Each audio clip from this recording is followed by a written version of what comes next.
Good morning, Internet and the world. It is I, Eric Strauss, host Eric of Talking with Famous People, discussing today the important topic of unreciprocated respect. Now, I know you're possibly thinking, maybe you are, maybe you're not, you're possibly thinking, oh, Eric's going to talk about how he respects others, but they don't respect him. No, I'm not. I'm going to talk about what happens when other people respect me and I don't respect them. Because that's where the problem lies in, right? It's like, I suspect it's the case for both Melissa Talks and Club ENTP that they were familiar with and respected me prior to my engaging with them in some fashion. At which point, with Club ENTP it was a slower process, but at which point they garnered the fact that I'm voicing disrespect. Now, the thing is, I'm not really voicing either respect or disrespect, right? I'm just saying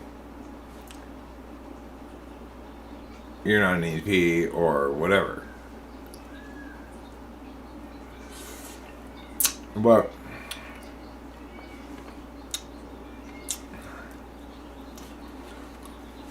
it's like, I'm imagining Club ENTP being somebody, and I could be totally wrong about this, but as being somebody who had some familiarity with me prior to starting his channel, viewed himself as similar to me, and I mean, it's crossed my mind. I was eating a popsicle, but I finished it now. It was a strawberry popsicle. But I also got this out of the fridge to eat. Ham, turkey, cheese, and crackers party tray. But I haven't opened it yet. Anyhow, so it's like, I get it in the sense that, well, Eric, you're not expressing to these people anything that suggests that you respect them at all. And that's true. But it's not like I operate much in the realm of respect and disrespect. So it's pretty rare that I'm ever going to complain that somebody's being disrespectful. Occasionally, but they have to be like, it's a term that's likely to get pulled out in the aftermath of a fight when I explain why I ended up calling somebody out on something, rather than likely to ever emerge in my actual calling out of them. So if somebody's being disrespectful and I'm calling them out, I'm probably not calling them out on being disrespectful. It's just later, when I'm justifying that yes, it was appropriate for me to call them out, I'll say, well, they were being disrespectful. Like when Becky was a terrible house guest, I probably referred to that as disrespectful because, you know, she's coming into our home and not respecting our environment or her guest status at all, you know. In that kind of situation, I might use the term, but it's like, if I'm respecting people or disrespecting people, I'm doing it wrong. I'm doing everything wrong. You know, it's like,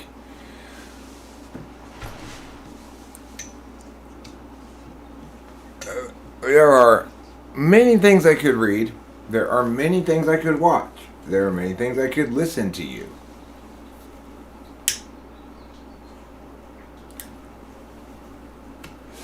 Why would I be talking about the people rather than the media? It's like, when I was just hanging out at CJ's stream, we were talking movies, right? And I mentioned that two of the worst movies I've ever seen are Aquaman and The Last Airbender.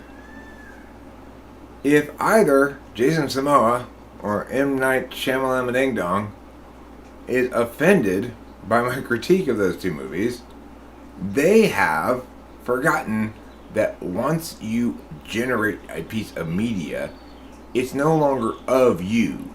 It's of itself in the world and evaluated on its own metrics and on its own merits, I mean. So it's like, Club B is mostly hurt, I think, because I don't like his media. And I've not lied about that. I didn't go out of my way to trash it or anything. But I'm wholly transparent. I'm not going to the Last Airbender was fucking terrible. I mean, I can't believe I sat through the whole thing, frankly. I'm surprised we made it through the whole thing. That was just, it was so bad that it wasn't until recently that somebody reminded me that needs to make my list of worst movies I've ever seen, because I just suppressed the trauma or something of watching it. It's a strawberry popsicle, or it was. It's this one last strawberry popsicle that's been sitting in the freezer for like 6 months. Rachel and I cashed the whole box of her one of them, and I guess we're both leaving it for the other person. Well, I finally ate it this morning.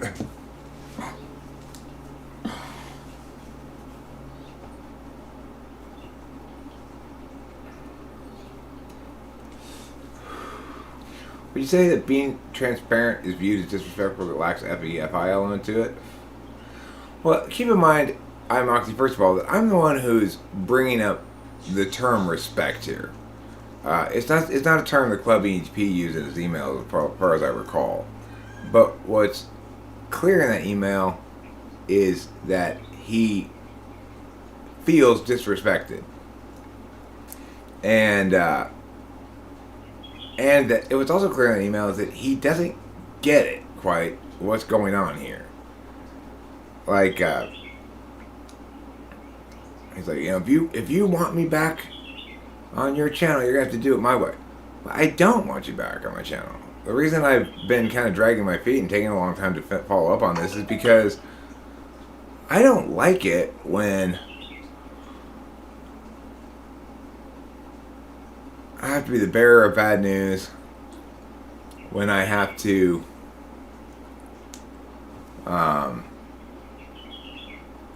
correct people who seem to be invested in their wrongness,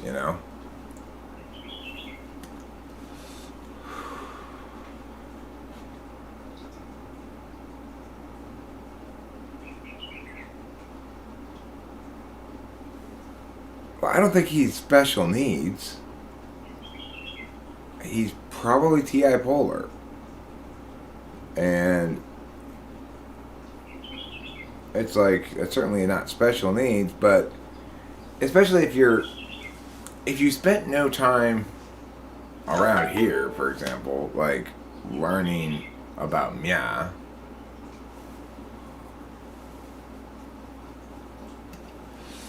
then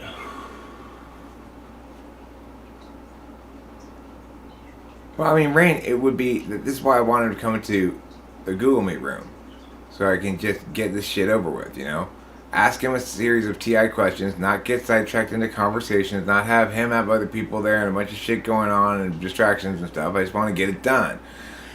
All it would take 15 minutes for me to ask him 10 TI questions and 10 NE questions or something, and it would be determined one way or the other, It wouldn't be passive-aggressive toxic BS at all, because there's no way to be passive-aggressive and toxic about if some apples have seeds, and all things that have seeds grow plants, isn't necessarily the case that some apples grow plants. There's no way to be passive-aggressive or toxic. You either can answer the question or you can't, When I say, I'll tell you the first part of the story and you finish it. It's going to be revelatory about how you understand the task presented to you and how you approach it, regardless of your attitude. Like, if he's really an ENTP, he'll take the first half of my story. Let's say it's about a penguin meeting up with a flamingo for drinks at a local Holiday Inn bar when suddenly an albatross comes in and starts trouble. And then, if he were an ENTP, he'd say, so the albatross comes in and says, I don't mean to be difficult, but I've got beef with this penguin over here. And I know that you are a gorgeous pink flamingo. And I just want to say, props to you for the nice pink plumage. Props to you for the ability to stand on one leg. But I'm going to have to ask you to stand on one leg over there right now. Because I need to talk to this goddamn penguin. So the penguin turns his head and says, albatross, huh? I'm surprised you even fit through the door. And the albatross says, that's the kind of disrespect I'm talking about. That's the kind of shit I'm not putting up with anymore. And the penguin says, yeah, you're not putting up with anything. And the albatross says, what do you mean? And the penguin says, because you don't have just opposable thumbs. You can't pick things up and put them anywhere. And the albatross points out, well, you don't have opposable thumbs either, penguin. But the penguin says, but here's the big difference. I have flippers instead of regular wings. And I can push them together like this to hold on to things. Whereas you can't. And that's why I started the newsletter you're so offended by. Entitled Albatross, Mud People of the Bird. The Bird Kingdom.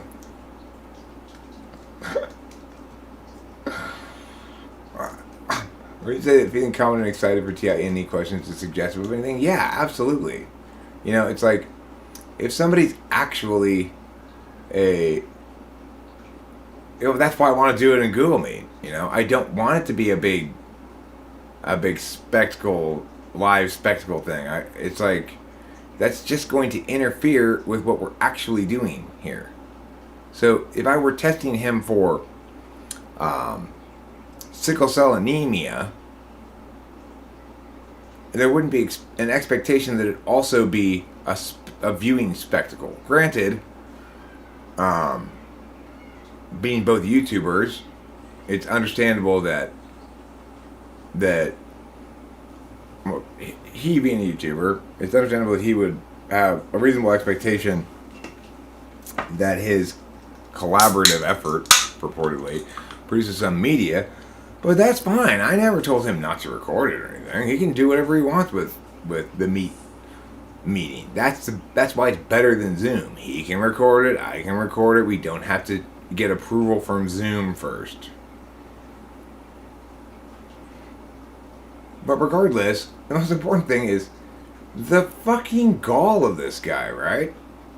It's like, I did it his way the first time, even though I didn't like Zoom. When I told him that, I was like, alright, fine. And after, getting... Now, granted, I did drag my feet for a week and a half or something before I replied to him, but it's like, the reason is because I knew this wasn't going to play out like he wanted, And I'm not a mean person. I don't enjoy the hard part of the job. It's like, I'm kind of like a doctor. Sometimes you gotta tell people, well, actually, your cancer's spread all over your body and you've got about 3 weeks to live. But no self-respecting doctor enjoys that part of the job.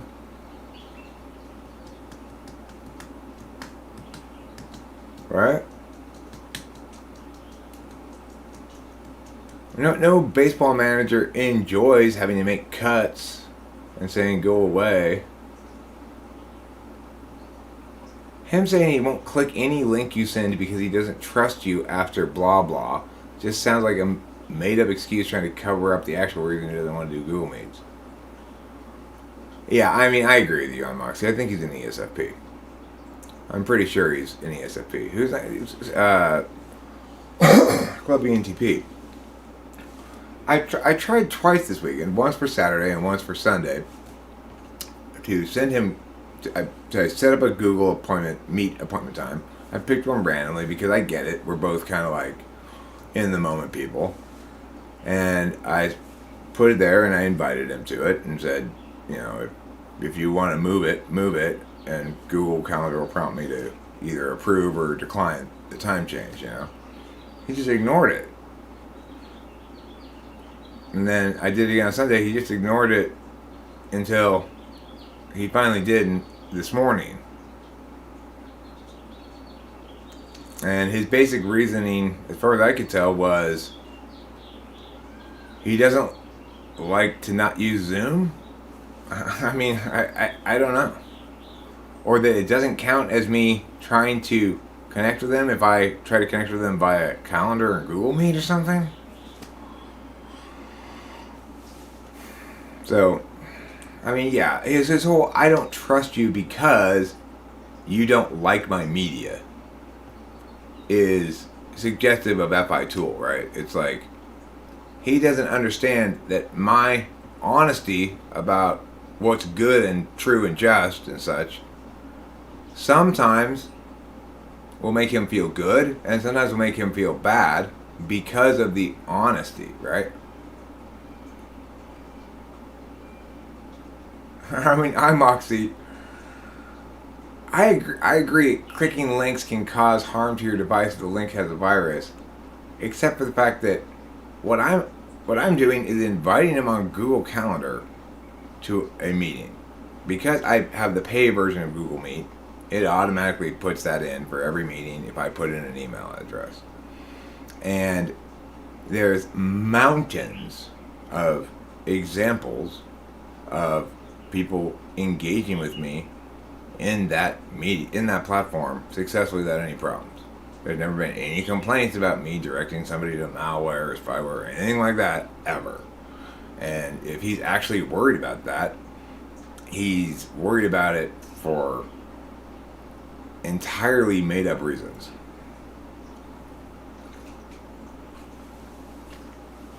Well, it's not clear what he thinks. It's just clear that he will not do it my way. That if I want him back on my show, which I don't know where he got that idea. I would like to resolve this issue rather than leave it unresolved, but he successfully SC'd his way out of me doing so the first time I had a chance to. And so it's like the presumption of this guy. My time's valuable. You've already wasted a lot of it.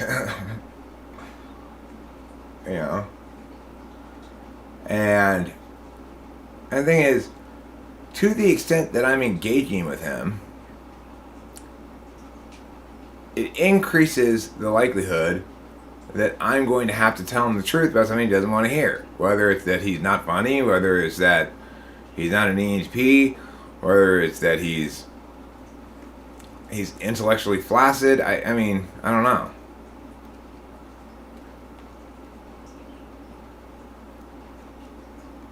But my basic position here is this. The reason he and Melissa Talks both reacted so badly to the truth is that probably both of them came into YouTube respecting me.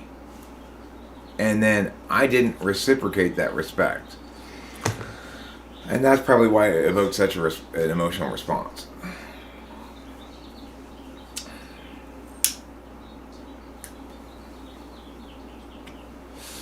But the thing is, I don't really respect people, you know. I respect Jonathan Basanti, but it's only because he's such a brilliant film visionary. You know, when Basanti Strauss Films begins producing movies, every other studio is going to have to have a serious come to Jesus moment and sort of reinvent themselves, because we're going to redefine the film industry from the very bottom. I know he came in and wanted to be friends and work on projects with me, and I would have no problem being friends. He can't work on projects with me because he's not a good enough artist.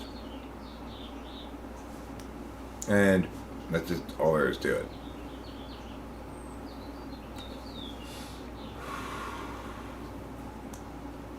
Well, we both are, Jonathan Basanji. And we were lucky to find each other in film school because we become the most productive working duo since Rogers and Hammerstein. So that's pretty good. We've got a whole stable full of projects waiting to launch. You know, Rocky Extreme is just, let's hope your words don't get you Will Smith. I mean, that's the thing. I didn't hit anybody, right? That's what I don't do. Instead of using my hand, I use my mouth to speak things. And that's the fundamental difference that justifies saying things that wouldn't be justified if you expressed the same sentiment with your fist. I mean, the thing is, Jonathan Bassani, I think you and I are both in agreement that before you go to see one of our films, you need to be vetted by both of us and approved. Because one of the mottos of Basanti Strauss films is we're insufferably snobby. That's our insufferably snobby. That's our tagline. Insufferably long, boring, snobby art films.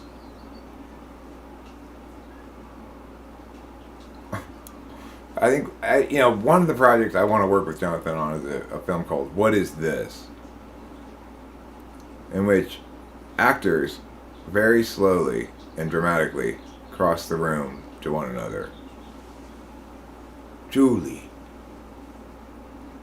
what is this? Bartholomew, it's a lighter. Oh, never mind. Bartholomew? Yes? Can you come in here for a second? Yes. Bartholomew? Yes. What is this? It's a cup, my dear, for coffee. Oh, never mind then. Carry on. I say, Julie! Yes, darling? Julie, can you come in here a moment? Yes? Julie? What is this? Oh, those are your keys, darling. My keys? Yes.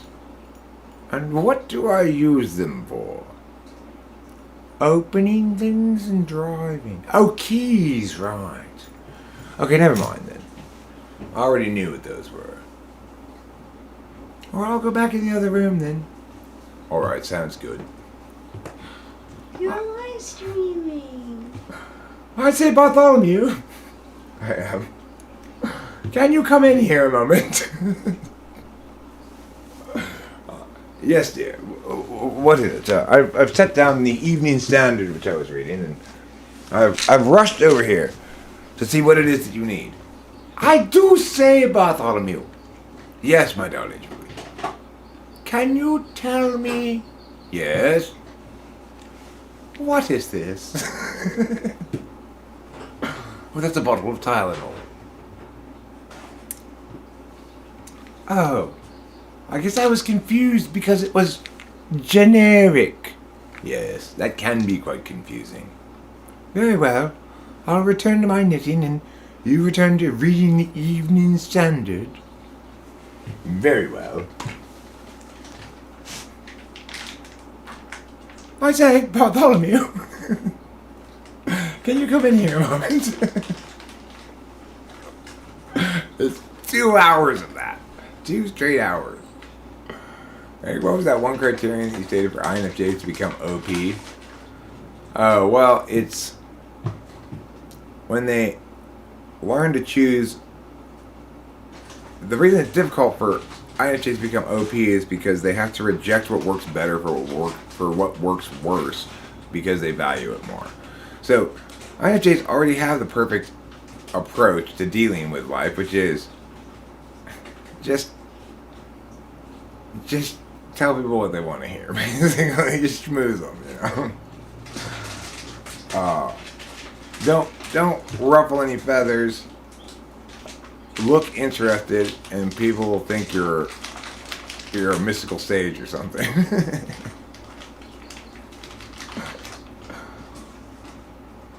But in order to optimize themselves, they need to get to a point where they feel like they don't just know that they're right, but that they can win the argument as well, and that smart people agree with them.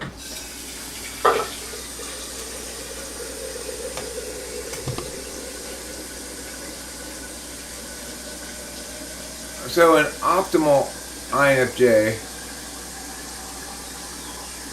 is one who's less likely to walk away from a situation feeling as though they were treated unfairly, because they're less likely to walk away from a situation having relied too much on their tool function at the expense of their third.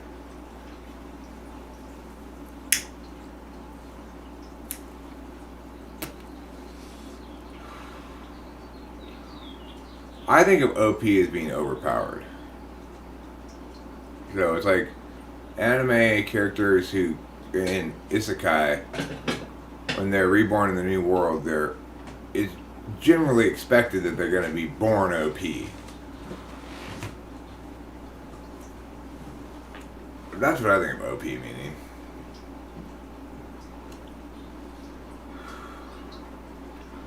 It's also what I say when I first realized that urine is streaming from my penis. Oh, pee! What do you know? Hit the pee-pee joke, yeah. No, I haven't. I didn't know we were going public with that idea yet. But Jonathan, apparently we are, so I'll share it with everybody now. Jonathan and I have been working for about 3 or 4 months now on yet another feature film entitled You Missed a Spot, a crime drama about a busboy smuggling drugs on uncleaned dishes. Can I take your plate away, sir? Yes, you can. And can I leave this envelope full of money? Yes, you can.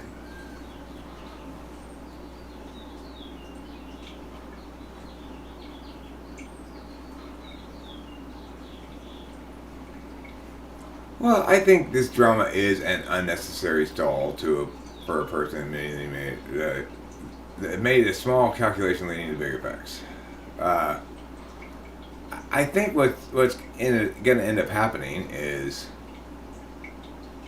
you're going to end up with a group of people who've tacitly agreed to treat typology non-intellectually and affirm each other's ENTP status while avoiding actually verifying it at any point.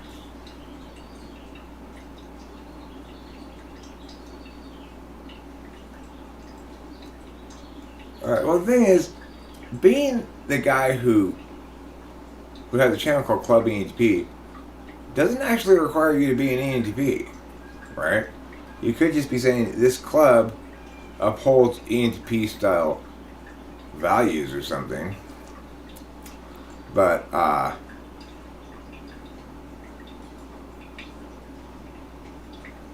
it is the case that people will probably assume if you name your channel Club ENTP that you're an ENTP, but in other words, he doesn't have to be an ENTP to remain in compliance with his channel title. You know what I'm saying?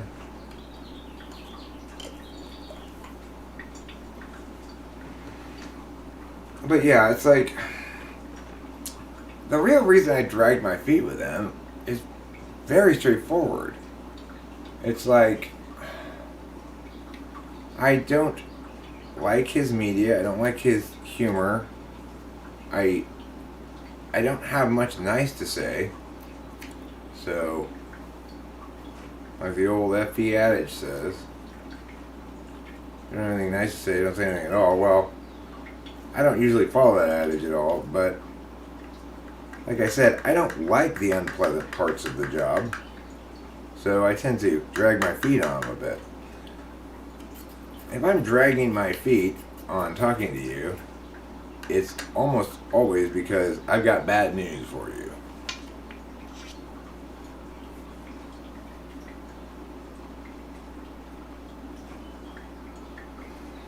I mean, the thing is, I didn't have any problem with him at all. And we just operated under the assumption he was an ENTP because I'd never watched any of his media. I had just looked at his channel and I had watched like 30 seconds of one of his songs and saw that, okay, this is kind of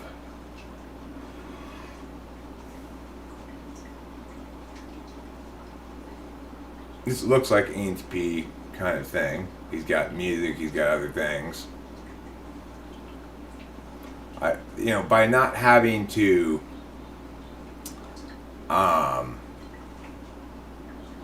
by not looking into him more, I don't have to think about it more. I just operate on the assumption that he knows what he's doing, telling the truth, and has himself correctly typed. And it wasn't until I actually watched some of his media, which I did when I learned that he was the same age as me, then I was like, okay, now I'm interested in seeing what you're doing. But as I realized, uh-oh. What am I going to do with this garbage, How am I going to respond to this? Now that I've watched it and realized, oh dear Lord.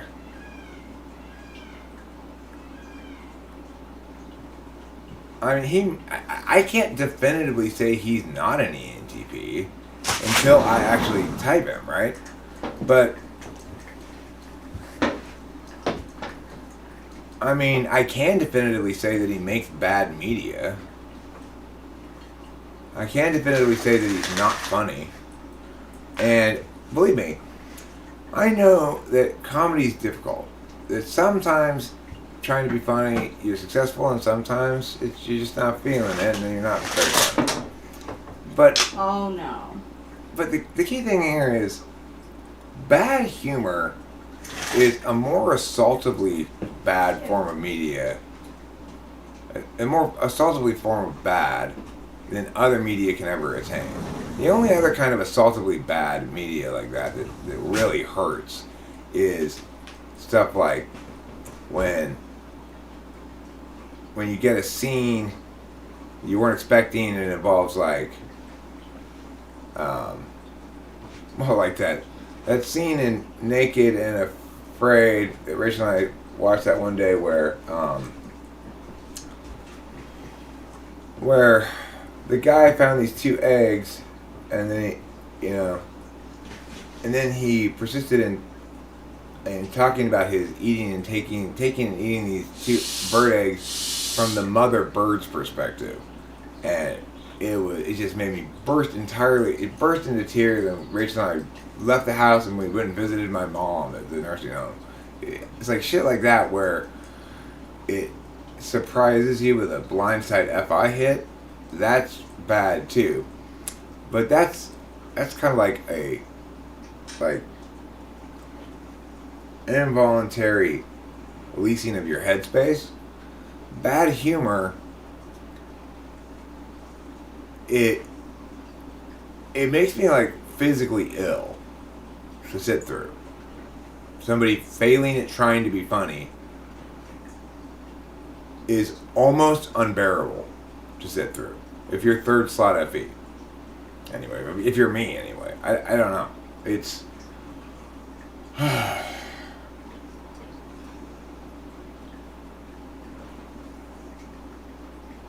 yeah, cringe.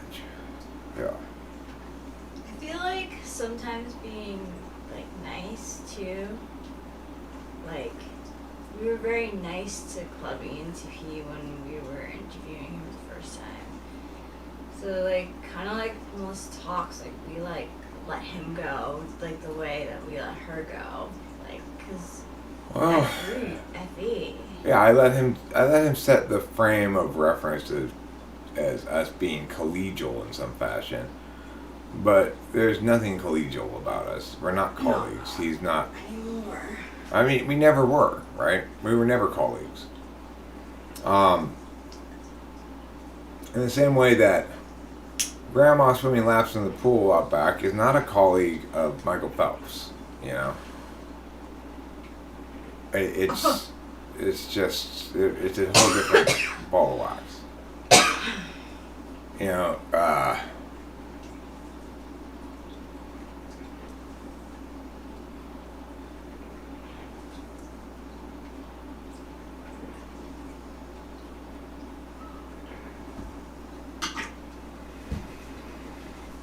You can put this on for out. How did he die? He fell victim to a bad comedian. Do I think he really works 120 hours a week? I mean, I probably do. You know, it's not that shocking if you call everything you do work. I mean, if you're awake 120 hours a week and you're doing something all that time, then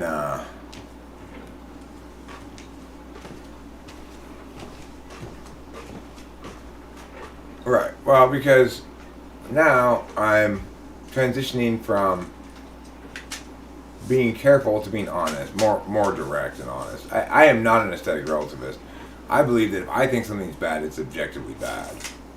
Now I can't prove that. It's not a TI argument. It's an NI thing. But yeah, my taste in stuff isn't always perfect either. Sometimes I realize maybe a couple listens into a thing that it's either better or not as good as I originally thought. So I have to put in some SI time to really be correct in my NI assessments of whether something is artistically good or not. But I nevertheless believe and operate under the assumption that there is objective aesthetic truth, and so does everybody else who ever makes anything. You know, it's not like even Clubby ENTP makes some choices. For the jokes that he chose to include, presumably there are some that he said weren't funny enough and excluded.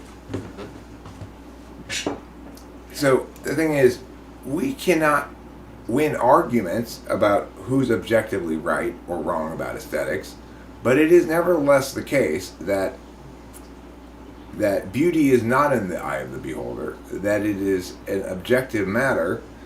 It's just objectively dealt with the objective knowledge function, NI, rather than the objective deliberation function, TI.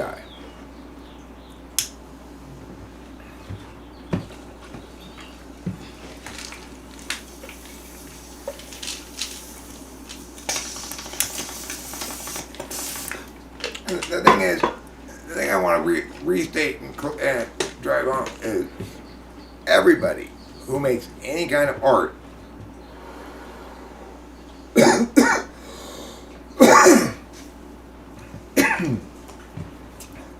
operates as though aesthetic choices can be correct or incorrect. What are you going to reveal? I hope it's not your schlong. You know, I can test you right now, Club ENTP. I can open up a Google Meet link, put it right here. You can click it, meet with me in a video conference. I can test you right now. You get it live like you want it too. You want to do it? Or do you want to preserve your plausible deniability? Those are your choices.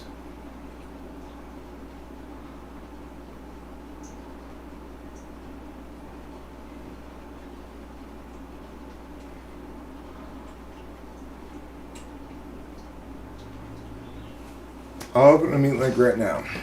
We'll get this shit over with. Because you apparently have a wrong idea Namely that I'm eager to get you back on my show. I'm not, obviously.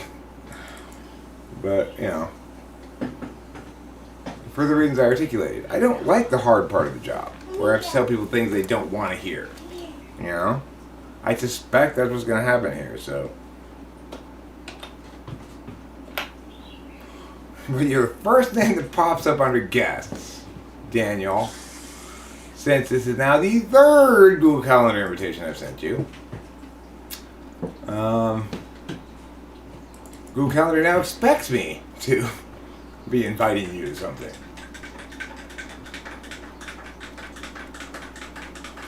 Okay, so I'll email you the invitation, and it's titled Mom's Appointment Tasks. I put that on the calendar for right now to remind myself to do that today at some point. So I just, rather than make a new thing, I just put that. But anyway, let me share this link here as well. Like, meow.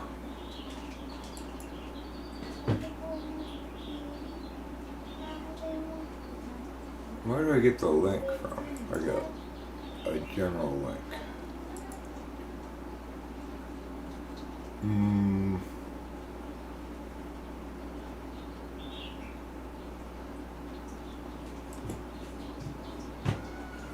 Joining info. Here we go.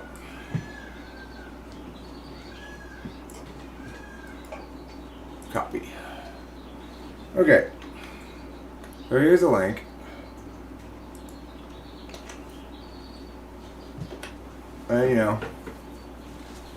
We can just ask you, going straight into about 10, 15, 20 quick TI questions to nail down. It'll be abundantly obvious quickly enough whether you are Breaker's second slot, polar, or something else.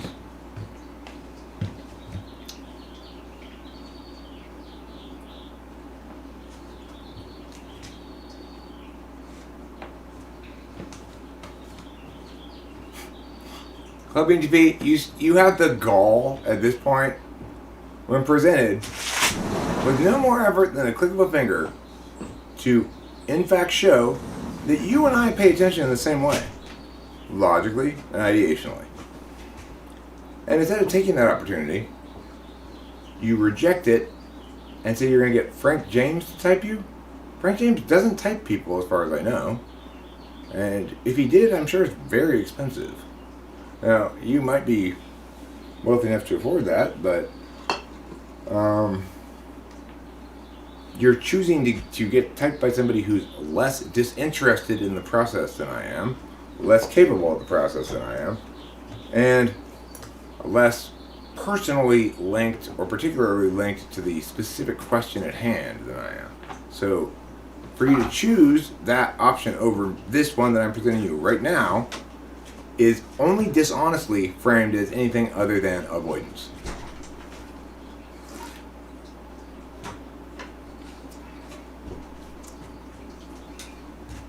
You're not clicking on any link of mine. I'll tell you what, can somebody else click on that link so that they can go to the Google Meet room and we can prove that it's perfectly safe? I will capture the window. I mean, seriously, why would it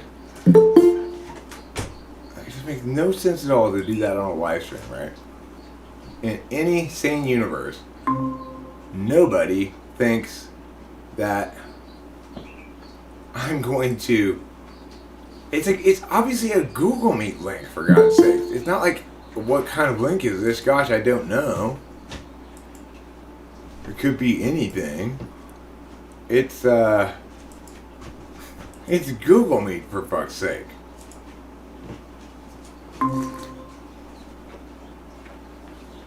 Here we are. So, Jonathan, how long did it take your computer to wipe your hard drive clean as per my Google Meet stipulations? Nikolai, have your computer crashed yet? Because It should have crashed by now. Yeah, I'm feeling very hacked right now. I Oh, think I think something's going on. I think you're deeply, deeply hacked. Yeah, I've deeply hacked you by by by using the service I pay for called Google Meet. So you can see, Club ENTP, I explained I don't like Zoom. And I gave a very concrete reason as to why. I can't record it the way I want to record it. I don't like apps that force you to go with their shit. So, for example, whenever I open up an image in a new tab and want to use it for a thumbnail or something, and it's one of those WBEP files, it makes me mad. And so I use my clipping tool and I clip it anyway. But the thing is, I'd rather avoid those entirely if I could. But I don't know how to, or at least I haven't tried yet to set up like -.wbp, whatever. So the thing is, I do know that Zoom, like Netflix and those WBEP things, have built-in architectures to prevent you from capturing them. I dislike that. I am appalled by that. Everybody should be able to record everything with no problem. So I don't like Zoom. I don't approve of it. But I nevertheless went along with it anyway because I'm a team player, right? Now it's your turn to be a team player and come to my platform where I'm more comfortable. Well, the thing is, I already went and played at your house. And you're saying I have to always play at your house. Well, I don't want to do that. You're not positioned to leverage in that fashion.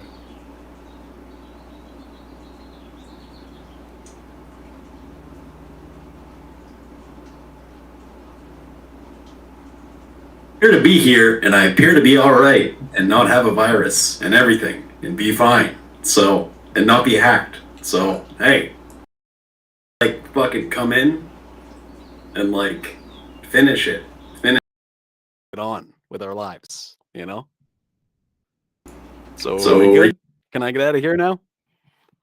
Yeah, we're good. All right. All right. Thank you, Nikolai and Jonathan, for establishing that this is safe.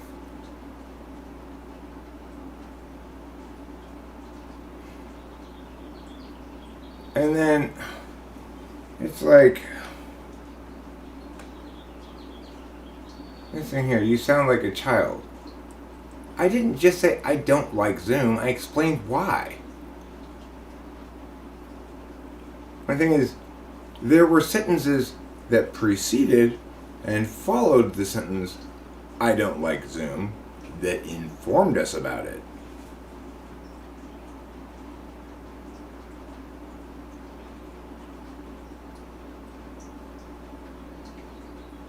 I'm not trying to control you. I'm generously offering to resolve this matter for you. I don't want you to come in here or not want you to. I don't give a fuck. But what you're not going to do is pretend like I'm avoiding you.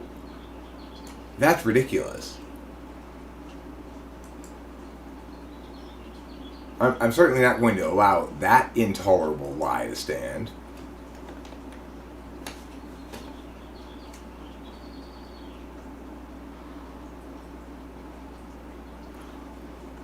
I am a whining coward not to take you up on your conditions?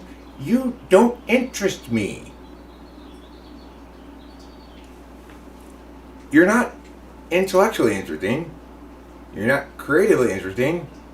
And you mostly seem to want to control everything. I already went and did it your way, but you won't be a team player and do it my way. You won't be fair to me. You won't take turns. Something you should have learned in kindergarten. So that doesn't make me a whiny coward. That makes me not a little bitch who's going to be walked all over by somebody like you.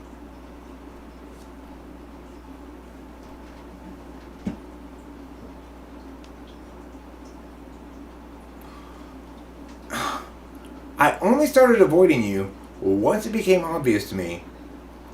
And this means, by which I mean avoiding you, I mean, it's true I dragged my feet on following up with the previous one, because it was an unpleasant task awaiting me, in which I was going to have to talk to a person who was going to make a concerted effort to avoid having things clarified and resolved. And this is exactly what I'm talking about. So, was I avoiding for a little while? Yeah. But it's not cowardice. It's not fun dealing with somebody like you, right? Okay, actually, no. It was Friday that I sent you the email, the calendar invite for Saturday, and it was Sunday that I sent you the calendar invite for Sunday evening. And yes, I did drag my feet. I acknowledge that. Unlike note the difference between us. Do you note the difference? Am I afraid of you? I just invited you to come talk to me face to face, and you declined for completely irrational reasons.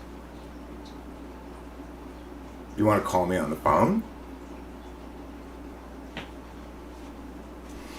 The point is, I don't like being pushed around either, right? You don't like being pushed around. I don't like being pushed around either.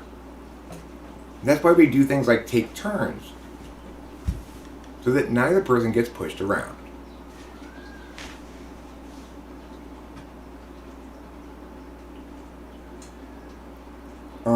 Those aren't babies, Clubby and Speed. Those are dolls. There are kids. Yeah. To the extent that they're children, they're kids, not babies.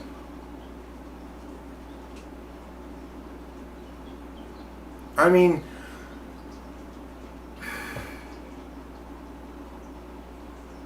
I sense a trap. I sense myself going to his Zoom conference, walking into an environment that he has structured to prevent resolving a matter that needs clarification. If he actually wanted the matter resolved, we could resolve it right now. He could call me on the phone. He doesn't even have to be in Google Meet. He'd call me on the phone right now. But instead, he will only talk to me in his pre-structured environment that he's got set up the way he wants it to be. So why is that so important to him? I'm envisioning multiple other parties being there, arriving at various intervals. He wants to be able to kick the anthill and disrupt the process of figuring it out. And I don't want to. I want to get it over with. You know, I don't want this extended interaction with this person to continue, because, as you can see here, I've not been attacking you. I'm telling you the truth. That you view it as an attack tells me you are deeply in conflict with yourself.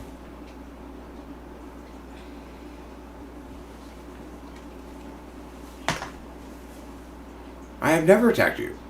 I was incredibly like, oh, I hate this, when I first had to make a video saying, I don't think you're an ENTP. I don't know if you recall it, Rachel and I were in the car, and we were both feeling awful about it, you know? Because you obviously invested a lot into this identity. But the reason I'm the best typologist is I don't let those kind of considerations influence me.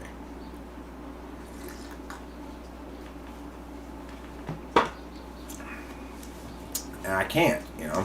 I have a professional responsibility, a moral responsibility, and just a personal sense of principle that won't allow me to be influenced by the fact that, you know, the truth is, I liked you, you know? And so I let us be collegial in that conversation we had on Zoom, and I let you kind of kick me off of the road of actually clarifying the matter, because I liked you.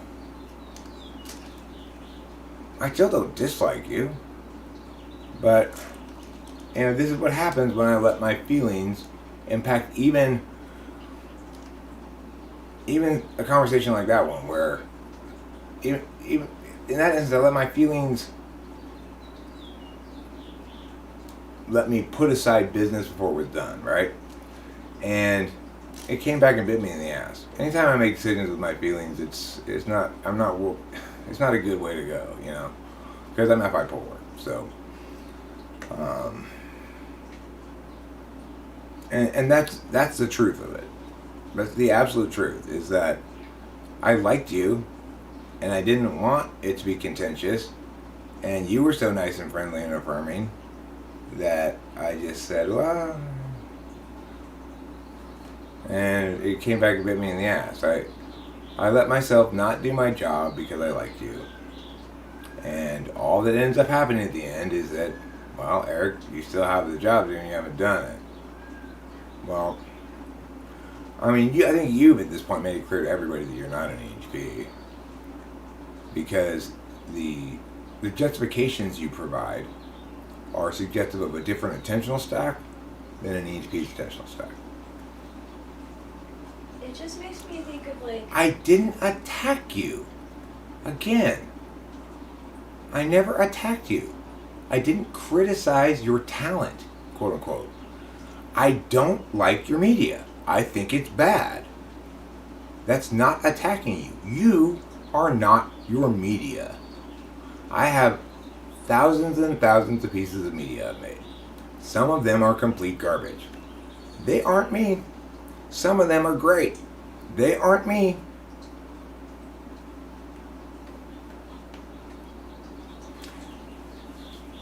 Now, note, this perspective is from the frame of reference of somebody who's an extroverted intuitor with introverted thinking, which means I'm not somebody who places conscious value on preciousness in a particularist sense, right?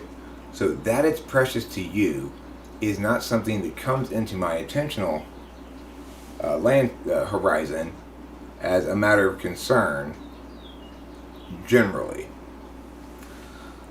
Because to the extent that it does, it's what's not coming into mind. What kind of attention are you not paying if you're paying attention to how it's going to impact relationships?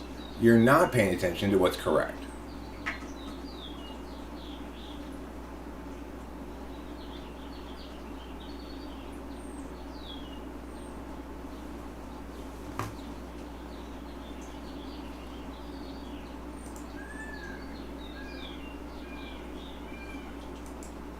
Fine.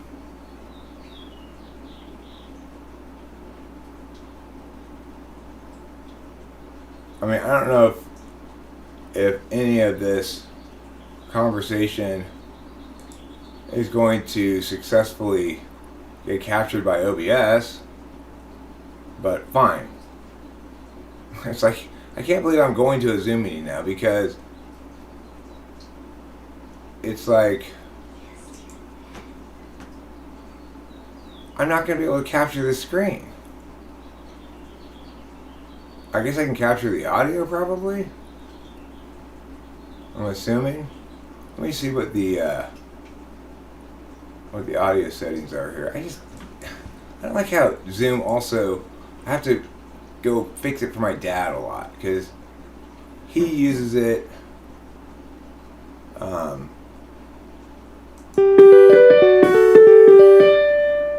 Okay, that's fine. Okay. So he uses it to talk to his family and stuff periodically, and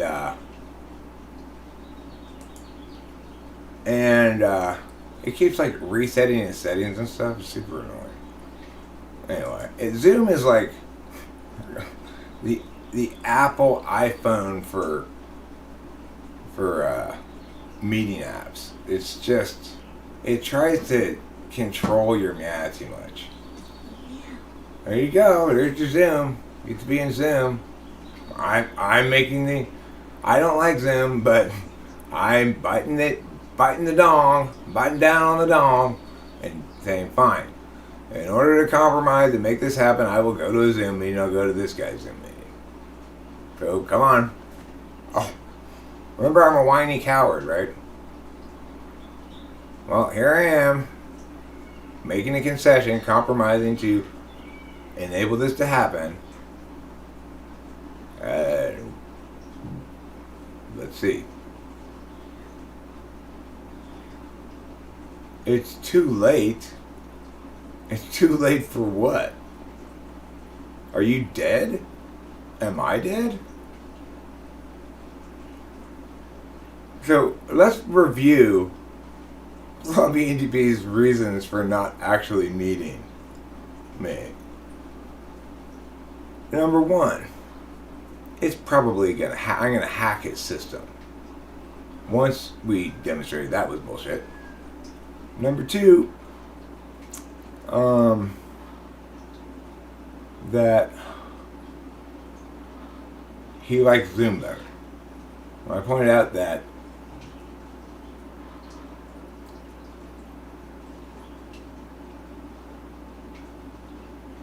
I said, hell no, what?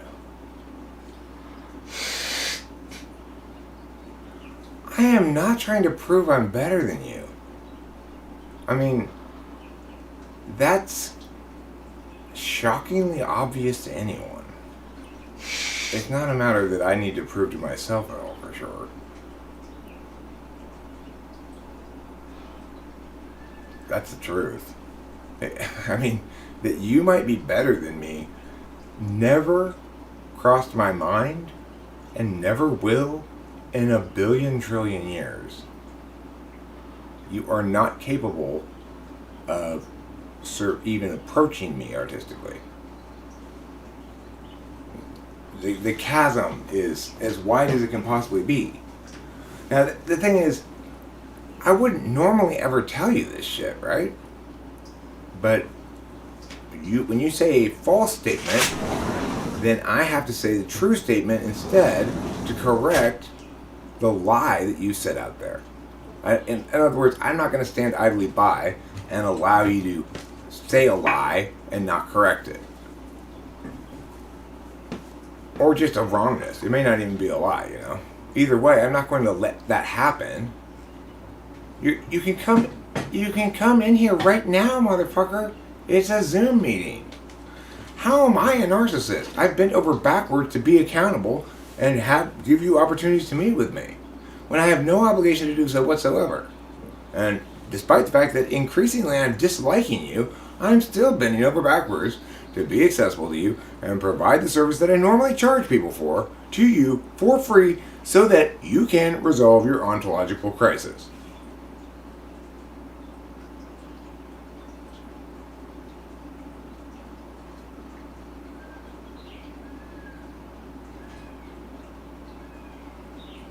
I mean, I'm not interested in remembering the guy. I don't think about him at all, except when he's falsely accusing me of being a coward.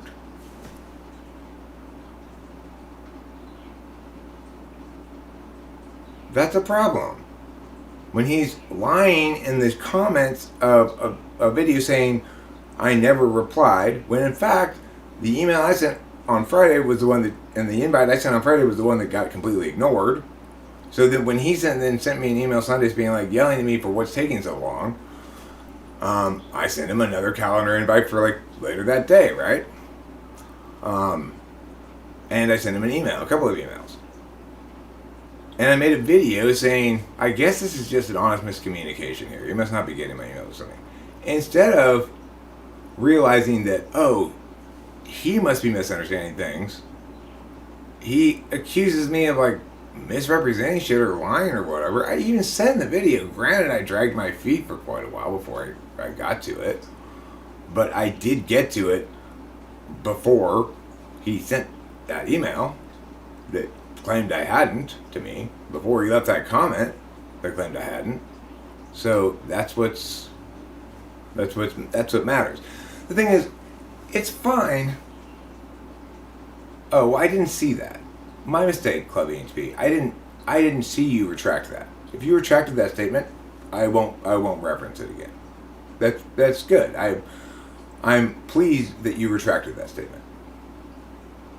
And I wouldn't have repeated it had I seen the retraction. I haven't looked at it yet because I mean, I'm not gonna see. I'm not interested.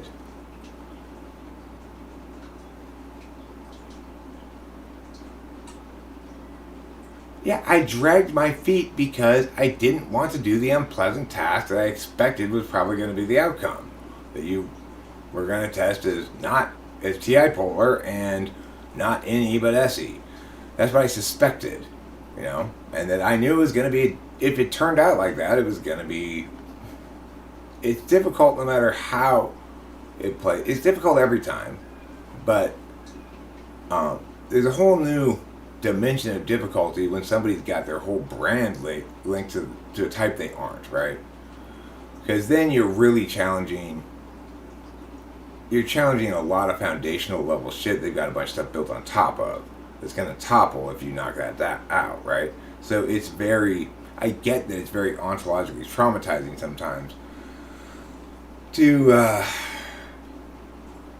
realize that you've been wrong about yourself or deceiving yourself or just simply lacking in sufficient mapping tools to recognize that you were wrong about yourself for quite a long time, have predicated a bunch of stuff on that wrongness. That's difficult. That's tough, you know? And I recognize the significance of it enough for me to obviously not look forward to those kind of tasks. You know? No boss enjoys the firing part of being a boss. No boss, and no doctor enjoys the you've got cancer part of the job, right? Since you obviously are going to perceive the person you actually are as me telling you have cancer, I'm not looking forward to it, right? But it wasn't that I was going to avoid it entirely. It's I dragged my feet a little bit because also, most of all, really, I'm incredibly busy doing fun things. You're not fun. You're moist as fuck. That's the number one takeaway here is clubbing HV is not fun.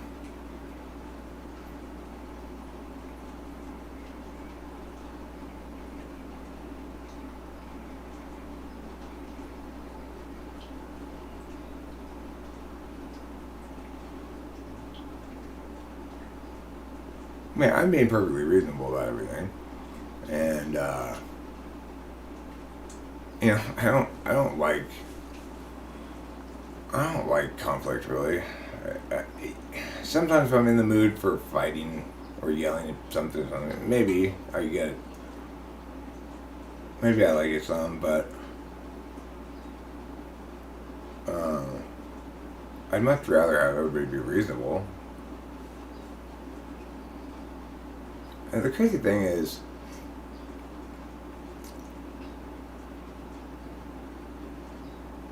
he's really aiming high with the rock. He's trying to get to stick to the wall. It's a futile endeavor to begin with, and trying to get it to stick way up there. It just doesn't make any sense. So in other words, him positioning it as this doesn't make any sense, right? It's like, I've been doing this for years and years and years and years. I've encountered plenty of people like him before and plenty of situations like this before. I have been attacked from every angle, from every direction. I've been attacked by genuine, actual narcissists who had no principle or character and who were willing to attack in the most underhanded ways, who botted me, reported me to YouTube for bullshit, you know, who attacked me in every imaginable way. I've dealt with people attempting hostile takeovers, like basically trying to get half the stream to leave with them, and then, you know, they do for it. I never even worry about it, man. I got important shit on my mind. You know what important shit I got on my mind? I gotta get the scene made where Brandon comes back and shows Kendi the photos of Mindy at a recording studio laying down vocals for her smash hit Windy Whippets. At which point, Kendi, of course, needs to explain that, hey, all right, cool, this is juicy. Just shoot me those files. And Brandon says, oh, whoa, wait a second there. You have to keep up your end of the deal first. So they go to Guy Suit's office, and as per the deal, Kendi says to Guy Suit, Mr. Suit, I just want to inform you that Brandon is my boyfriend. And they go out. And I mean, I gotta make that.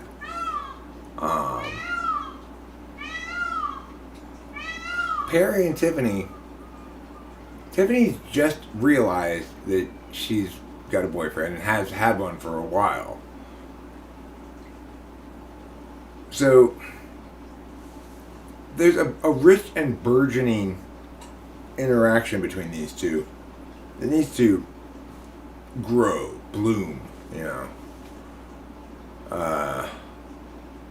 Plus, there's the whole storyline about how there's a Hannah Montana thing here going on. You see, Mindy is in disguise in the video for Wendy Whippets because, number one, she doesn't want anybody to know she does whippets, and number two, she doesn't want her career as a huge rapper to make it such that people treat her differently.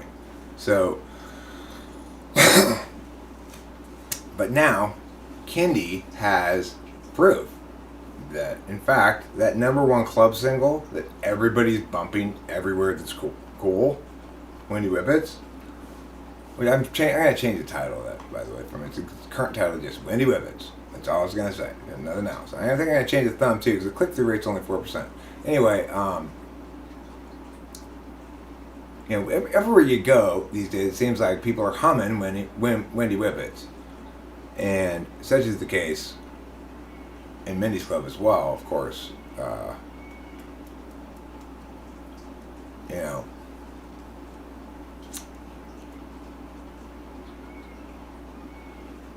Mindy will walk into a room, somebody will be singing to themselves, and she'll be like, hey, what's up? And they'll be like, oh, I can't get this song out of my head, Wendy Whippets. And she'll go, okay, well, I gotta go now.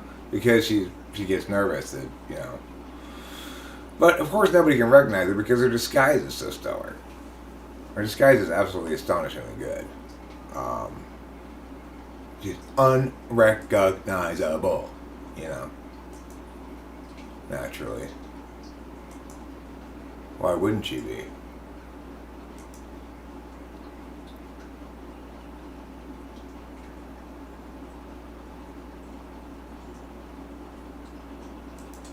Why wouldn't she be? That's an important question. So anyway, what I'm going to do here is I'm going to open this. I'm going to pause it for a second. I'm going to change the title. Ooh, it's got 11 likes and 65 views. That's a pretty high like ratio. Granted, one of them is mine and one of them is Rachel's. Those don't count, I guess, really.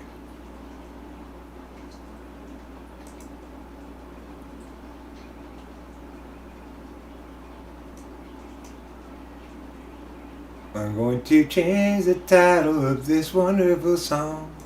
Yeah, gonna change it so it's not wrong anymore. Yeah. You know, Melissa Talks has terrible poll questions. Oh my god. Why are her poll questions so terrible?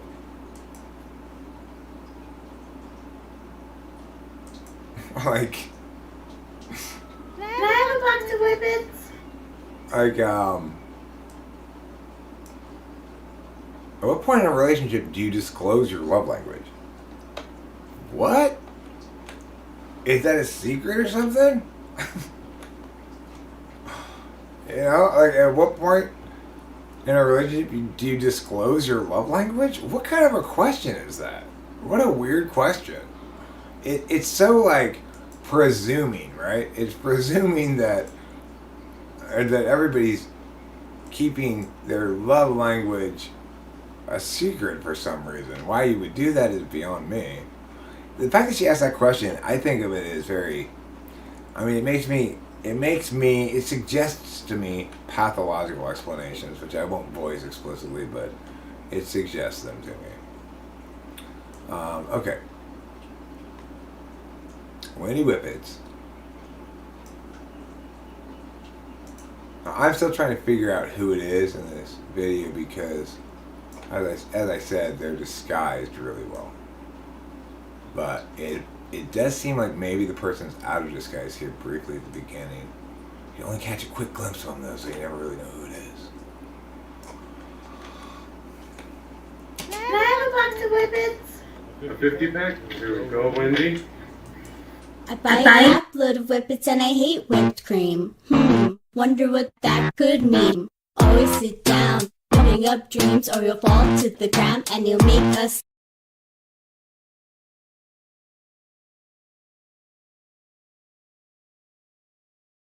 scene. I'm Wendy Whippets. Speed double P's fly. It's a hell of a life. Lots of nods, little stripe. Wendy Whippets has arrived.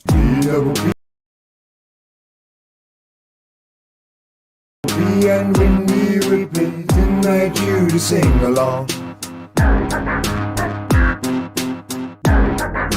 with our song. Like me, much more you see, like the B-double-P-F-A-C-E. I'm a baby pig and my face is Pooh. My name is Mr. Poop Face. Nice to meet you. What we need is a party in here. Dancing girls, music, drugs, beer. And baby pig, Poop Face, and Wendy Whippets in here. W-E-N to the D-Y to the space. Whippets are what go in my face. Why wouldn't they? I'm not Cindy Slipper Day. No way, I'm Wendy Whippets today. Mrs. Pig Poop Face is also okay. Double P and Wendy Whippets invite you to sing along with our song. Double Poop Face and his wife. Mrs. Baby Wendy Whippets Pig Poop Face for life. Double Poop Face and his wife. Mrs. Baby Wendy Whippets Pig Poop Face for life. Double Poop Face and his wife. Have a nice night. Club ENTP, if you think that's appropriate for children, stay away from children.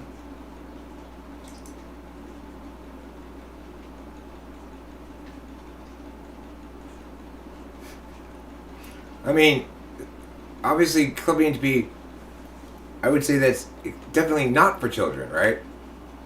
Definitely, obviously, not for children. Unless you think children should be doing whippets. It's obviously not for children.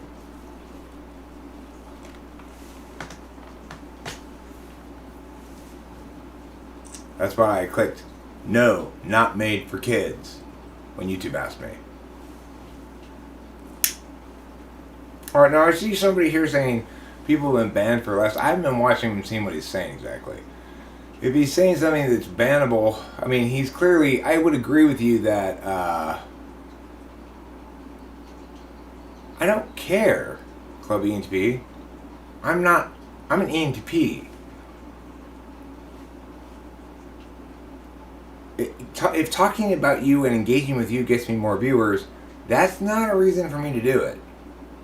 Sorry, I've got more important things to do and worry about. Like my dolls.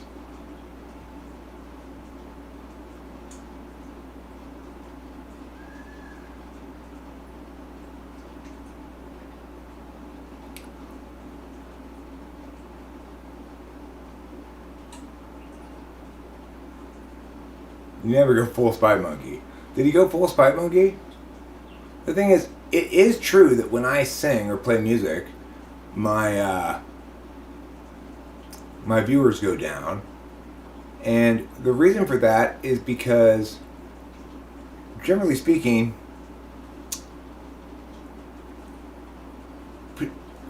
people are very picky about what music they like. And what I'm saying is more broadly has utility as well as artifice, right?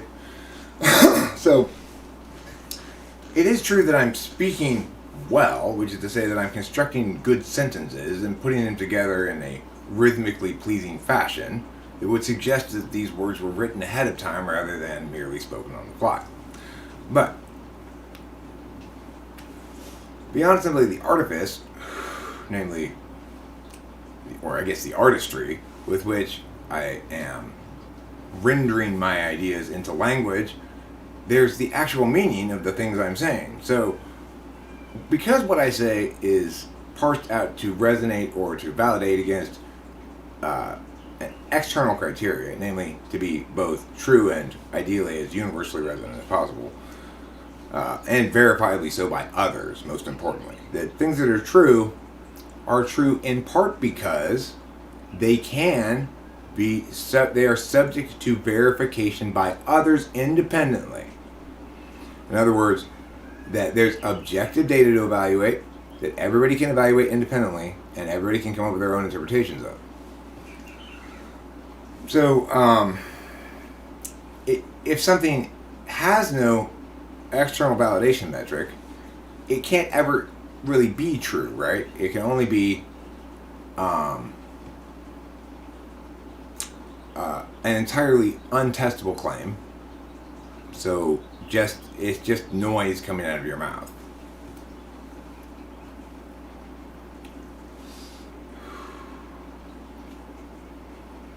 Show me he's got a point. If you have any questions after the video premieres, then I'll be happy to keep proving it video after video. Oh, you don't have to prove anything video. You don't have to prove anything at all.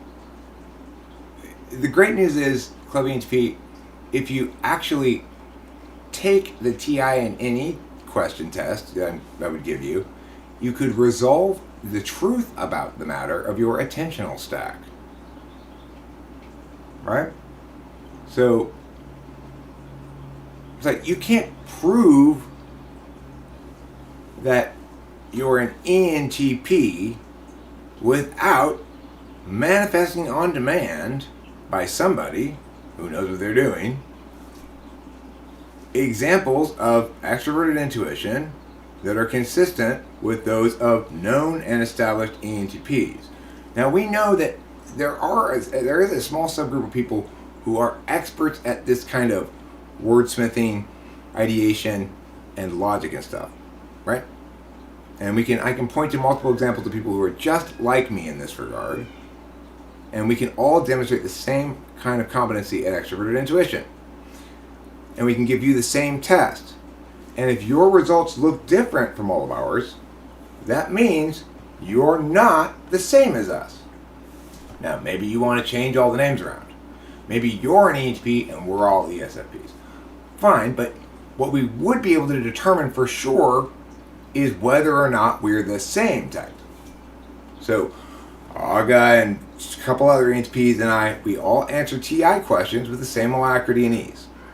If I ask you TI questions and you answer with the same alacrity and ease, and you also extrovertedly intuit with the same alacrity and ease, then you're the same type. We're the same. Or at least we can say this, well, there's no notable difference here. However, if your answers are markedly different from this group's answers, in dramatic ways, such as all of these people get all of these kinds of questions right very quickly and very easily, and you can't get them right even if you think about them a very, very long time, well then, we've noted something. These people are the same in this way, and this person is different. Now you might claim that that particular thing we just tested was not actually an aspect of cognitive functions or typology or ENTPs or something, but it's an aspect of something, and what you'd end up at that point having to do is build an increasingly large set of concentric circles to justify a fundamentally wrong position, just like astronomers had to do in the Middle Ages to conform to the Church's position that the Earth was the center of the galaxy or the universe or whatever. So that's what ends up happening. So the bottom line is, instead of pretending to be someone you're not, why don't you learn to embrace who you actually are? Before you can do that, you have to find out who you are. And you won't be able to do that by this stuff. You'll only be able to do that by being brave and saying, okay, I have a feeling when I look at my results next to these ENTP's results, there will be dramatic differences. And that's going to shake my confidence in my own self-identification as an ENTP. But the good news is, you get to be just as creative and all those other adjectives that you like as whatever type you are, as you are right now. That won't change. Don't mistake type descriptions for attentional manners.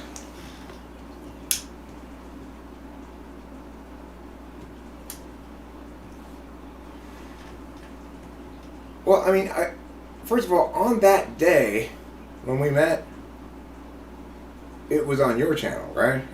I think, did I record and upload it? I might have uploaded it too. But it was on your channel, remember? That's your thing? You want me to go to you? Remember? And second of all, it is true that if you come in here and something about me triggers you to reveal and release, and for everybody to see all of your worst qualities, that's one way to monopolize the attention of the stream. By throwing so dramatically exposing a tantrum, you become interesting. But that's only interesting for so long. The reality is, the fact that you're able to disrupt me is not suggestive that you're an ENTP. It's suggestive that you're an SE Dom. In fact, I have a video about ESTP Allen completely defeats Eric or something, in which I had a student in a debate class when I was in ESTP, and he was very good at knocking me off track. So what SE Doms are very good at is kicking the anthill and disrupting the slow deliberative process that needs to be done in order to shake the frame up, you know? You're very good at that, but you're not an NE Dom. If you're an NE Dom, you wouldn't be interested in winning the frame of whether or not we have discourse. You'd be interested in winning the discourse. Or at least in having it. You know, it wouldn't necessarily have to be adversarial. Like, ENTPs who don't have a chip on their shoulder are perfectly capable of engaging in dialectic. It doesn't have to be a rhetorical adversarial exchange, you know? Yeah, I don't see any TI at all either. And there's nothing wrong with you for not having any TI. And I get that this is uncomfortable. This is an extremely uncomfortable process of finding typology, embracing it as this kind of aspirational thing. Like, this type is described as follows. I view myself as that. I've got positive self-image, and I'm going to embrace this label, and I prefer my identity to be ENTP or something. And then to discover that, unlike almost everything else in life, which does allow you to do that, typology doesn't. That it's real. There are actual real tests that will say for sure whether you are or not. And then to realize, I mean, you obviously know you won't pass them, or you wouldn't be so avoidant of it. But whether or not you've acknowledged that to yourself, I'm not sure.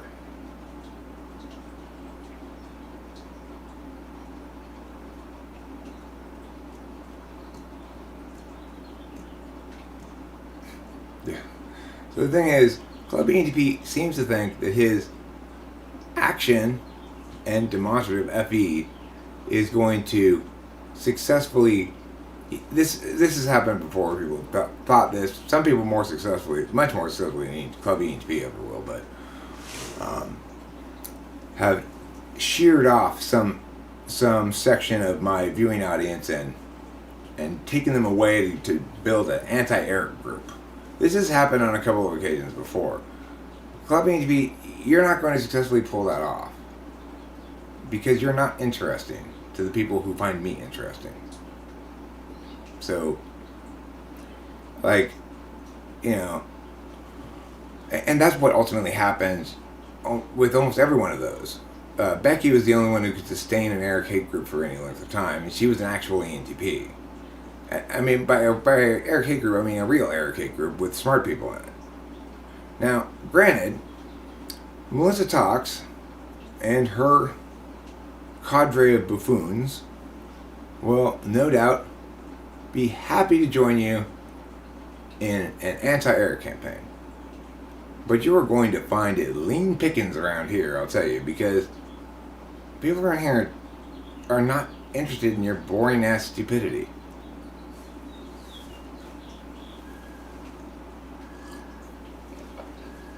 You know what I'm saying? They just aren't.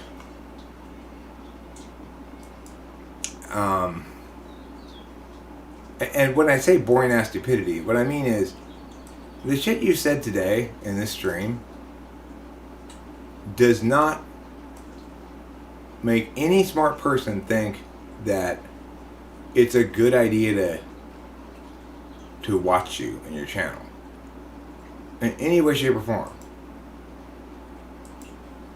It doesn't serve you well at all. And I don't think you're even aware of that.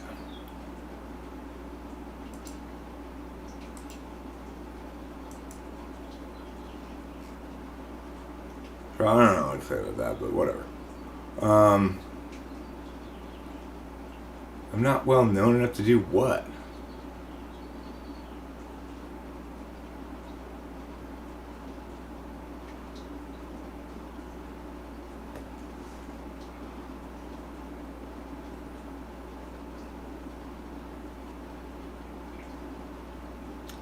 Yeah, it's a powerful display of defense mechanisms. Yeah. I post all of them but my own. I don't know what you're talking about. I don't oppose all of whatever, but I don't. You're not. I had no idea what MBTI was when I tested first, so I had no idea what an ENTP was. Okay, well, great.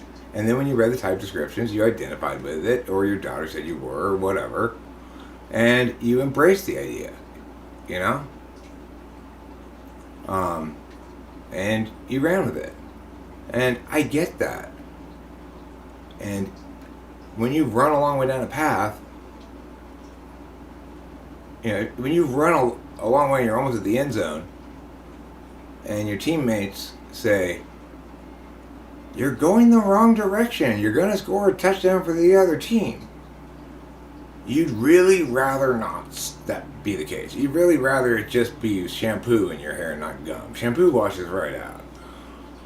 It's not shampoo, it's gum. And you are running the wrong direction. So you need to stop and either get tackled down there at your own, at a bad place, or try to make progress in the other direction. But when you're in a hole, stop digging, right?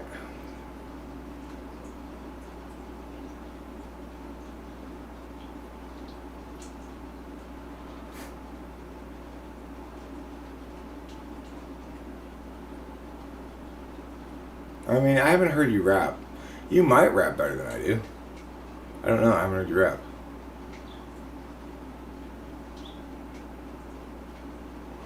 But if you rap as well as you argue, you're the world's shittiest rapper.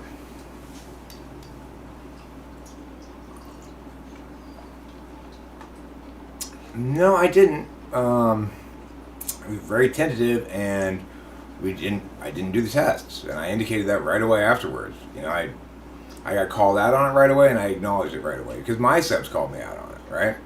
Everybody called me out and said, you didn't really do any testing of him. You just let him slide. And I said, yeah, you're right. I let him I let him control the frame. I acknowledge that, right? So, see the difference between somebody who's an ENTP, who doesn't really have any problem with truths, even if they sting a little bit or something, and not an ENTP. Mainly you.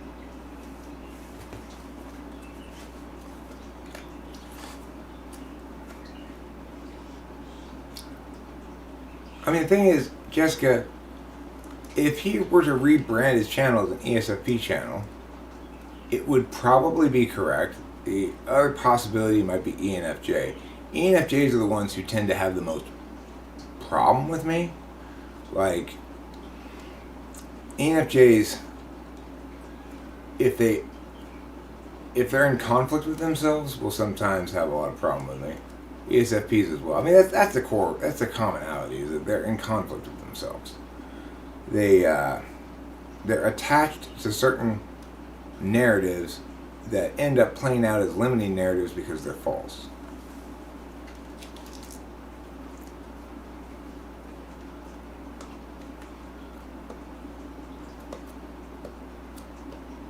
I don't brand my channel as an ENTP channel.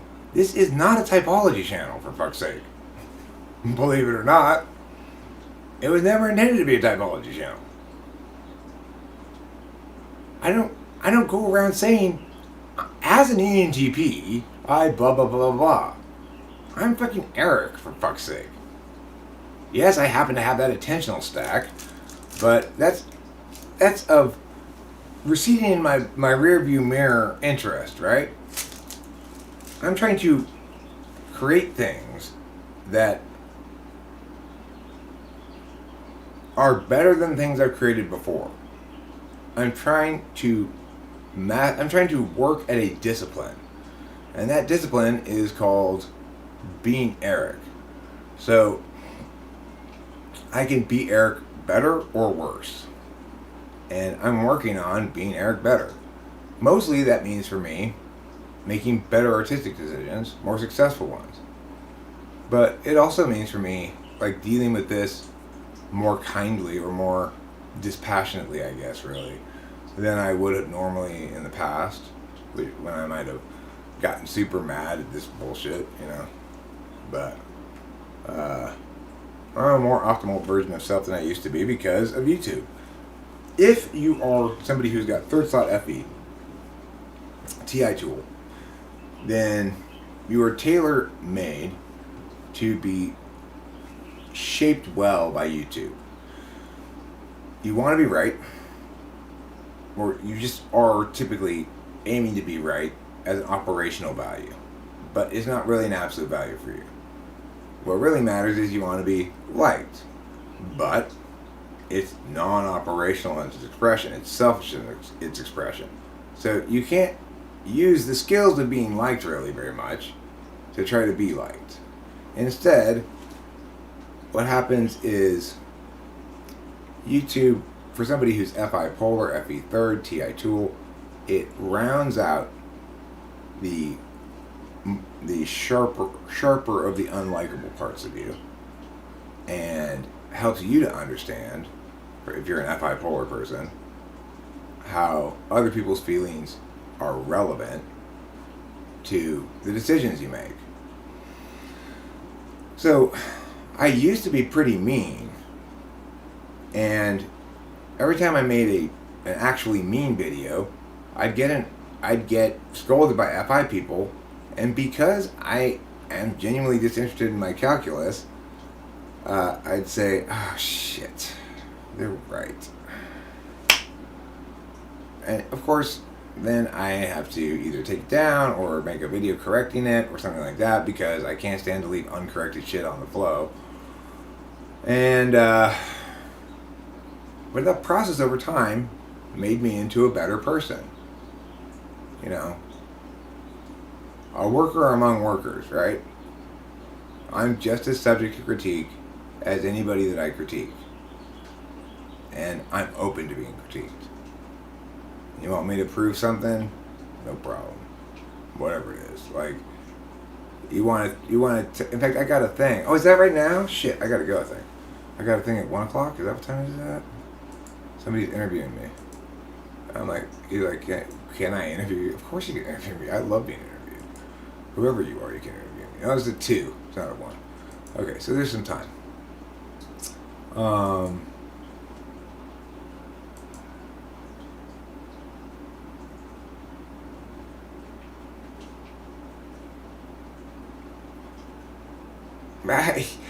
I also get this feeling, Boba Fett, that it's some kind of staged wrestling thing going on here, except half of the wrestlers haven't been informed of it. Like, nobody told me we were doing this cheer throwing thing. What's going on here,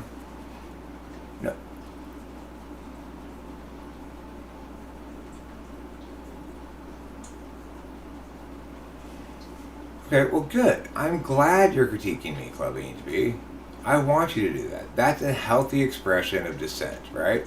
Is to make videos making fun of me and stuff like that. That's good.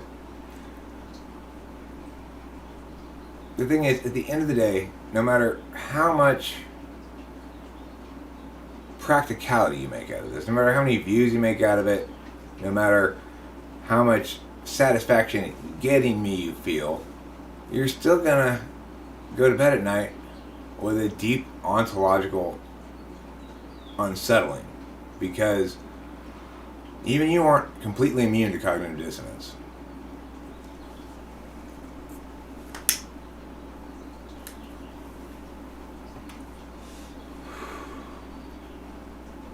Yeah, that's great.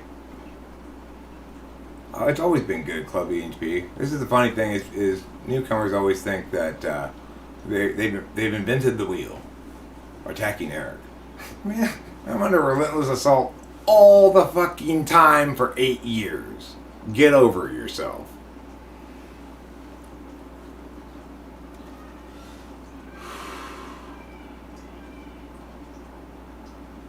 Well, good for him. I mean, I don't mind him using this for that purpose.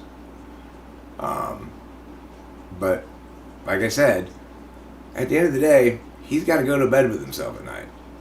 Man, he knows whatever he knows, and I mean, I guess there are some people who just plow forward, willfully blind to obvious discrepancies, but it seems like to persist in doing so indefinitely is to run the risk of hating yourself, you know?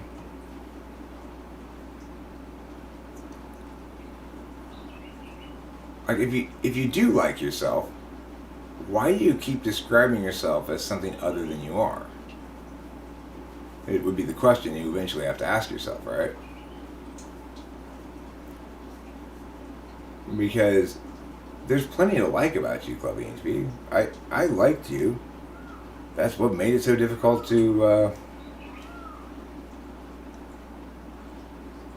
be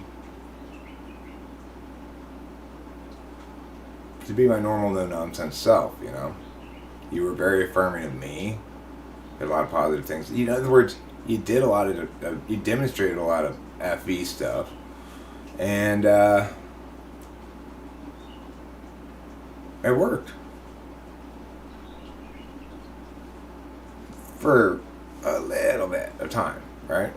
You can fool me once. I'm foolable once. Because I genuinely believe in the basic goodness of other people and affording them the benefit of the doubt, of trust, and assuming that they are honest and also reasonable, which is not nearly as good an assumption to make. But that assumption kicks me in the ass all the time, you know. But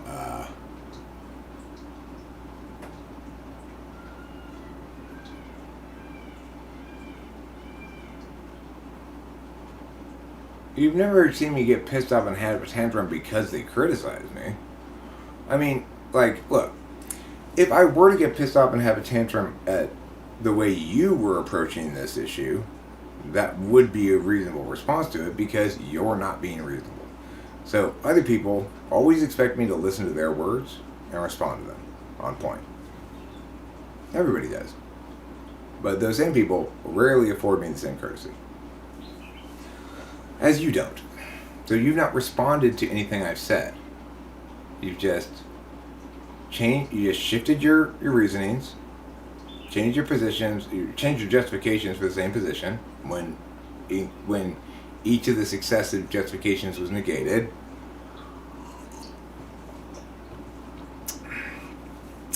You know, pitched your product and made unsubstantiated claims. So that's what you've done. Now, can you show me something interesting?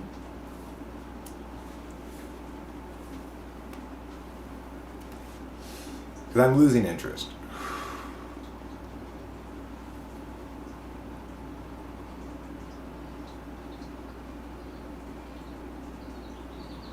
I mean, you're an actor?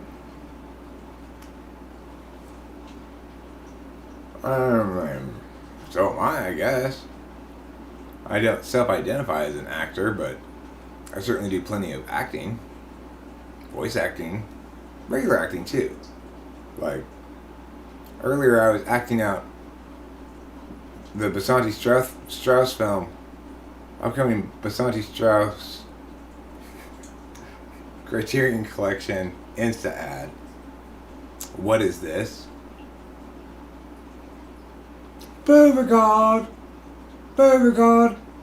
Can you come in here a moment? Yes, darling. Beauregard, do tell me. Do. What is this? Why, that's the remote control, my darling. You use it to adjust the television.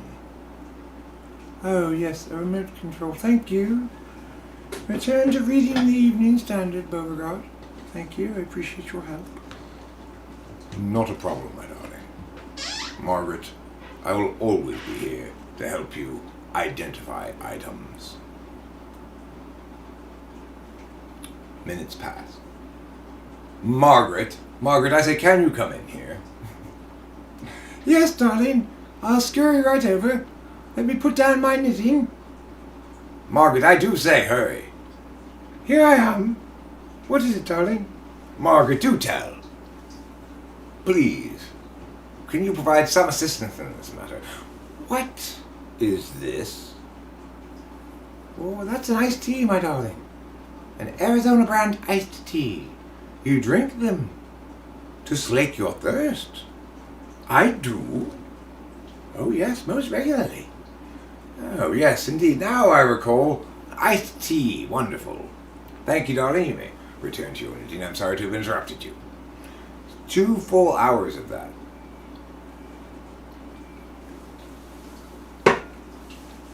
Well, again, I don't self-identify as an actor, with what I said, although I guess I do acting stuff, and then I demonstrated that I do some acting stuff. Did I say I'm a good actor, a great actor, I'm skilled at it, that I've ever studied it, or anything like that? No. Do I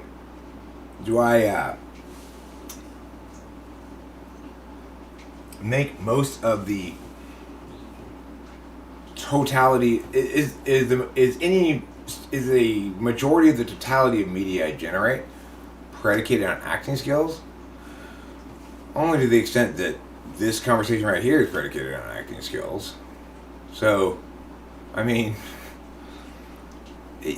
you're really, really grasping here to get me somehow, but I'm not insecure about anything, and I recognize my limitations in the various areas I have limitations. So, like, I'm not a very good visual artist, and I understand that part of myself. I'm not in conflict with it. I don't believe myself to be a good drawer. I get that I just doodle ridiculous little sketches that look like a kid drew them, you know? I understand that. I understand that the visual aesthetics for even like live streams have been something that I very gradually, slowly worked on doing something with. That initially I had this green screen for a long time where I used it as a background. The background was green screen. I didn't actually turn on the color filter because it was easier and more convenient for me to simply go live with the webcam version than it was to stream via OBS. And eventually, I gradually improved my aesthetics. I realized that for a long ass time after I bought this camera, that I had it on like compressed setting so that it wasn't full 1980 1910 1280 or whatever that is, 17 whatever, I don't know. It wasn't the full one. Now I've actually set it one below that so that it's easier for my computer to handle all the processing requirements. But regardless, these are the kind of things that I acknowledge and understand in myself are weaknesses. I got married at 28 to a woman I knew I didn't like when I married her because she had childbearing hips and I wanted a kid. This is not indicative.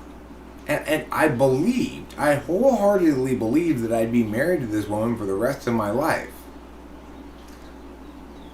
This is not indicative of a wise person in certain areas. It's indicative of somebody who's more or less retarded in certain areas, you know?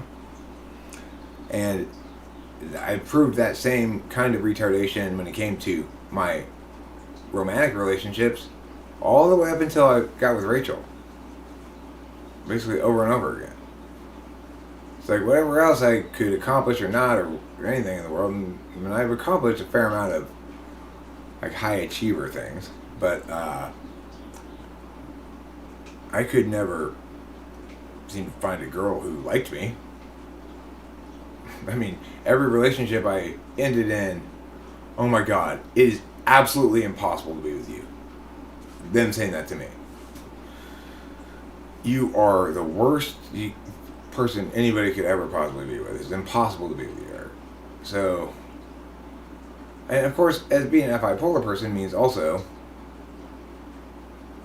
it was very confusing to me. I was like, oh my gosh, I mean, I know for a fact that I'm a good relationship partner.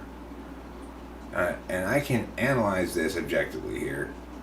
I'm being affirming, upholding my negative duties and positive duties and yada yada yada yada yada. So what's the problem here? Well, the problem there in those instances was they weren't interested in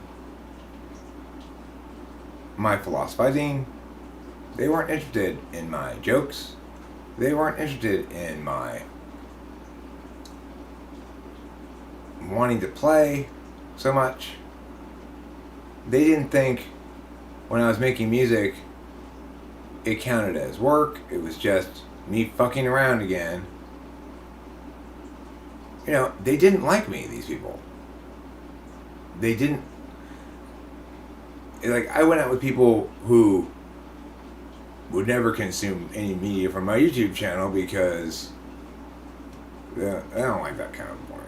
It's like, if you're going out with somebody like that who you already know doesn't like your YouTube channel, you need to think a little bit more about what you want in life, since it seems to be central to your life, right? That's bipolar. It's a remarkably crippling kind of blindness about your own value, the necessity of protecting yourself, the necessity of not allowing yourself to get walked over and stuff like that. It's a learning curve for each piece. I think it starts first and foremost with a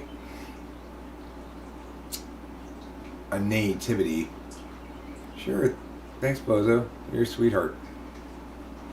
You are a sweetheart, a sweet heart, a sweet heart.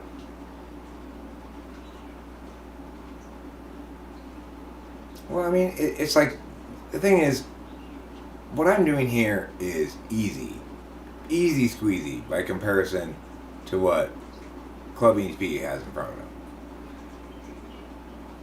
You know, and I get the fact that there's a tendency to double down when things really don't go like the way you want them to. You know, oh, I just missed that horse race. I lost $30. I gotta win it back this next time. I'm gonna double down. You know, it's always a bad idea, doubling down. And when you fall in a loss in gambling, or more importantly, when you're wrong. Well, and this, most people double down at least once when they're wrong, before they either withdraw to not doubling down, or do the smart thing and correct themselves. Some people keep doubling down indefinitely until you cut them off. Like Becky.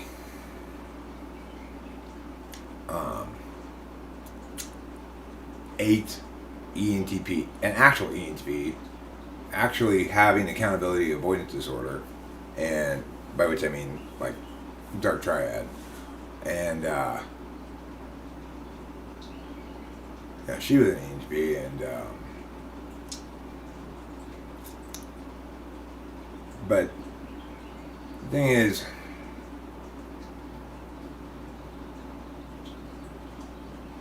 and you might be able to look to her and say, well, here's an example of an ENTP who ultimately avoided a lot of important discourse it needed to have, rather than seeking out resolving it. But that's because she was narcissistic, like, or whatever you want to call it. I mean, I don't know what clinical whatever she is. She stated that she had PTSD, but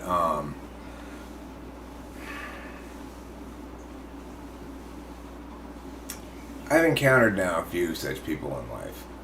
These people with what I call accountability avoidance disorder. Accountability avoidance disorder people are people who cannot tolerate anybody else controlling the frame for a second. So I'm the exact opposite of that, which is to say I'm perfectly happy to do framework with you. In fact, I expect to do framework, but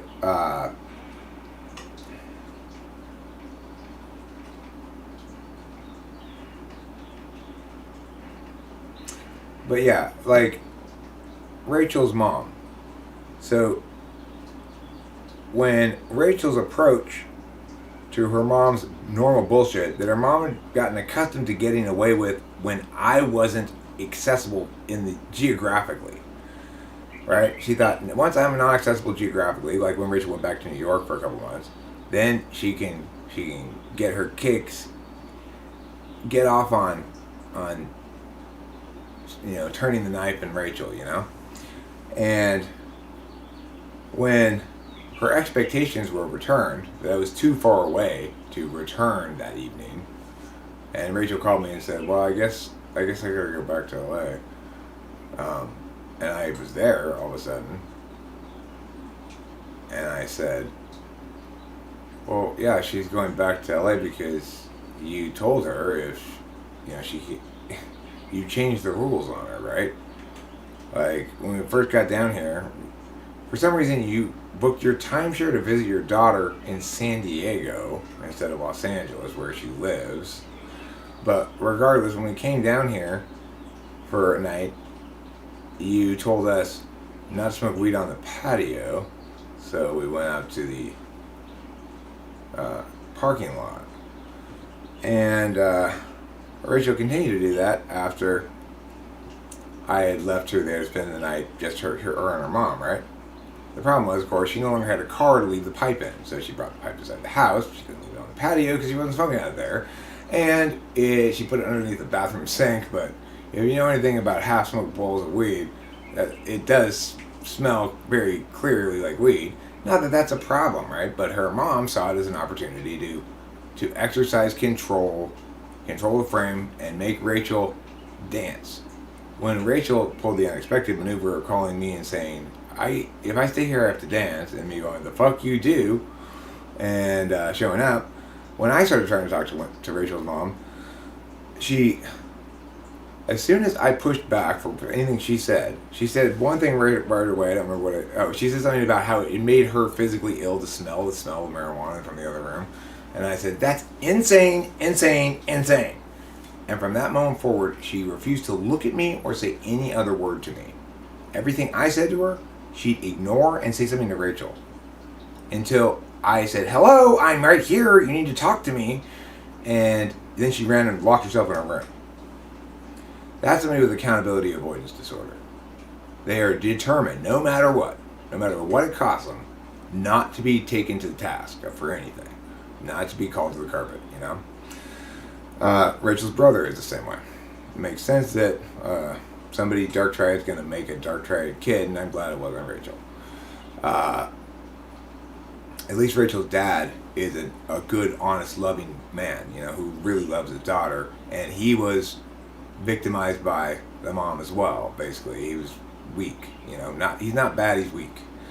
So and that's why she picked him, of course. That's why mom picked him, is because he's weak and push aroundable. So anyway,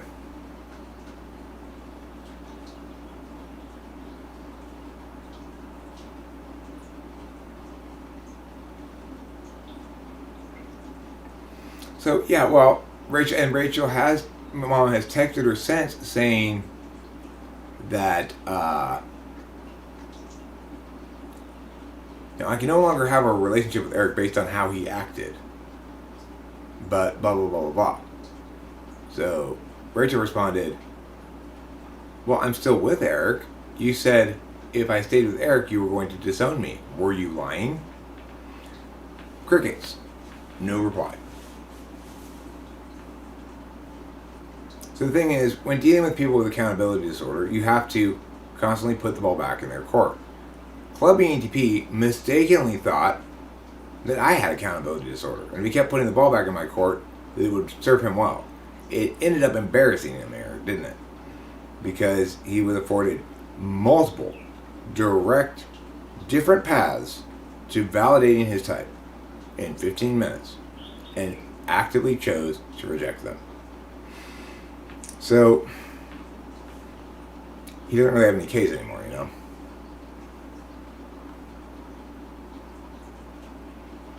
Rachel's mom is is an ESTJ.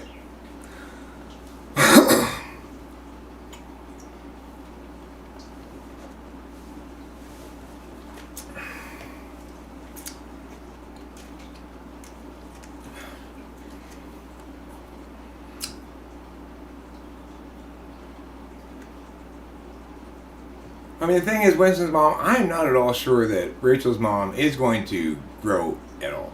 What I saw from Rachel's mom, evidenced in no uncertain terms, was that she has no idea what it means to be part of a real team in a healthy relationship.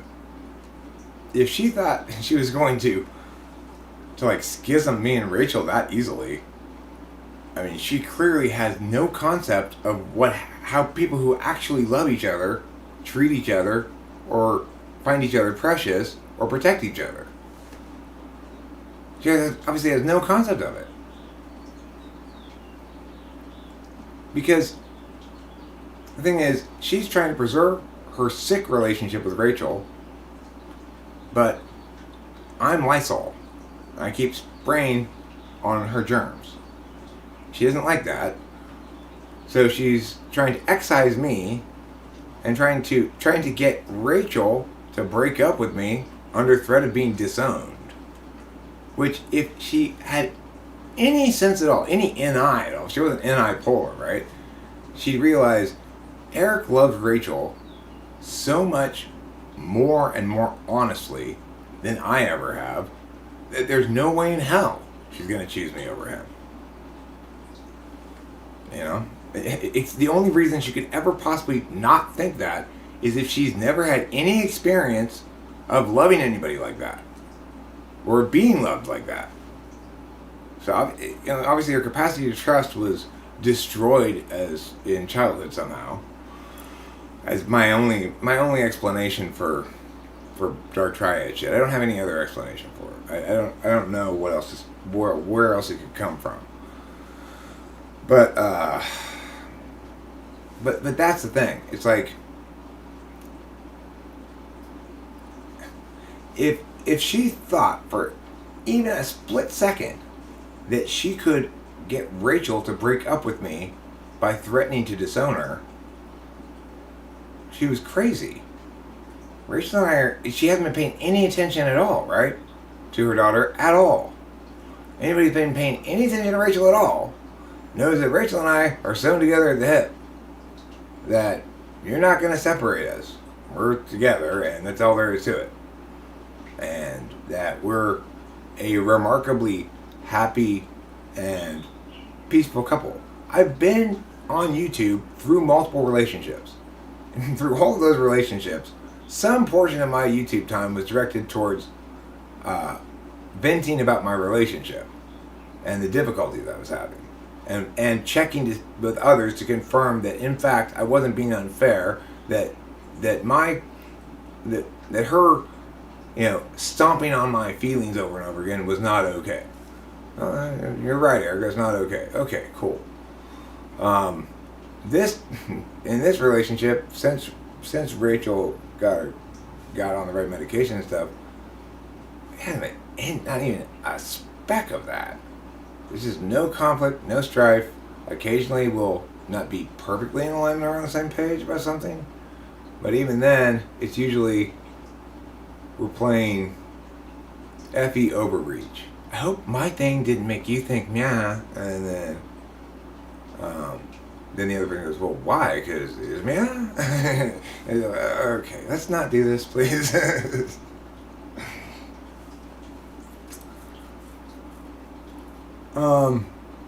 I would say at this point, there's a decent chance that I will even watch Club EHP's video premiere tonight. You should get excellent views on it, I would imagine. And I think that's something that's probably really important to you. So, that's good.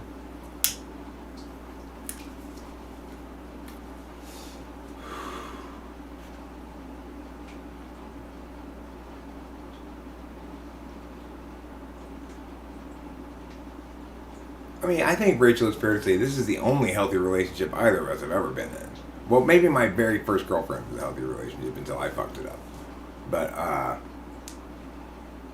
between that girlfriend that I had at 18 and broke up with at like 20, between her and you were nothing but fundamentally unhealthy relationships. They were either expressed through healthy habits, like Candace and I had healthy habits, relationship habits, but it was an unhealthy relationship because it only worked when I was a drunk and she could offer tolerating that and as a payment for getting her way all the time. As soon as I quit drinking, that relationship was unsustainable because she had put me through a succession of goalpost movements, which now I needed to work on this. Now I needed to work on this. Now I needed to work on this. All Eric needs to work on shit. As soon as I quit drinking, and I couldn't really ever push back because at least she wasn't telling me I needed to quit drinking, right? So I guess. As soon as I quit drinking, she had habituated this. Now it's time for Eric to work on this. And I said, oh no. Now it's time for Candace to work on this. Eric's not drunk anymore. I remember the conversation last night. You're lying. And all of a sudden the tables turned dramatically, right? She could no longer get away with her bullshit because she wasn't paying for it anymore. She wasn't paying for it by tolerating my being a drunk. So that relationship was not obviously healthy ultimately, even though we had good relationship habits. We spoke affirmingly to each other. We tried to be fair with each other. We spoke kindly of each other in public, stuff like that. Like good relationship habits will carry you a good distance through a incompatible relationship.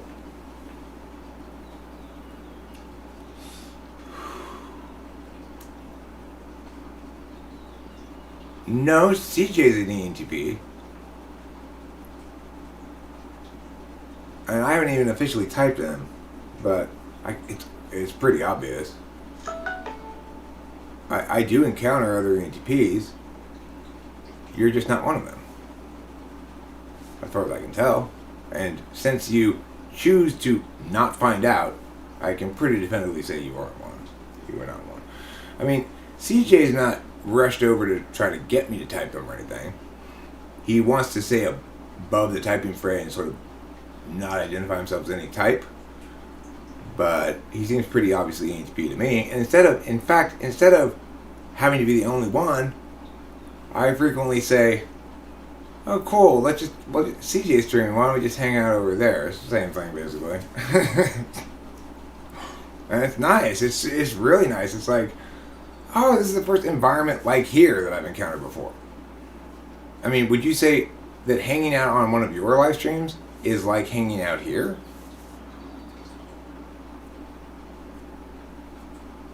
You know? Yeah, I got half an hour.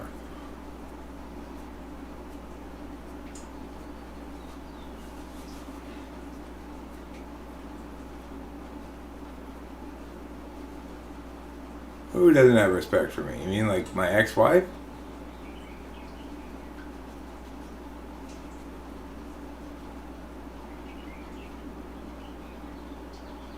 Oh, I see, Rachel's mom. It's about respect. She will never take accountability from you, her mom. For example, someone who you have no respect for urging you to take accountability, you will shrug it off. No, I won't. That's not true for me. At all.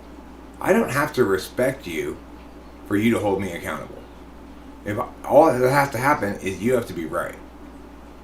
That's it. It sucks ass when people I don't respect get to hold me accountable and I have to acknowledge everything to somebody who I don't even respect. But it's not really true that I don't respect anybody, now that I think about it. It's like this whole respect thing. I occasionally use it after the fact. I realized, oh, I guess why I was being so mad is because that person was being so disrespectful to my home, for example. Like, if you're a house guest and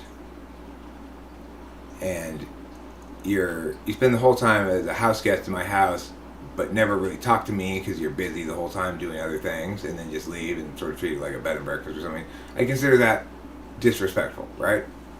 But except for circumstances like that, they're kind of situationally specific, I don't expect anybody to offer me respect. Except insofar as I expect the basic common courtesy and decency of affording me the same reasonable expectations that my words get listened to and responded to that I afford them. Now, even that though is not. I usually get nothing of the sort. So do I go around thinking everyone's constantly disrespecting me? No, I just go around thinking, whatever, play with dolls. That's what I do. Whatever, just play with the dolls. That's more fun. When I'm playing with the dolls, I'm laughing and having a good time, making jokes. I'm having fun. I'm imagining funny things.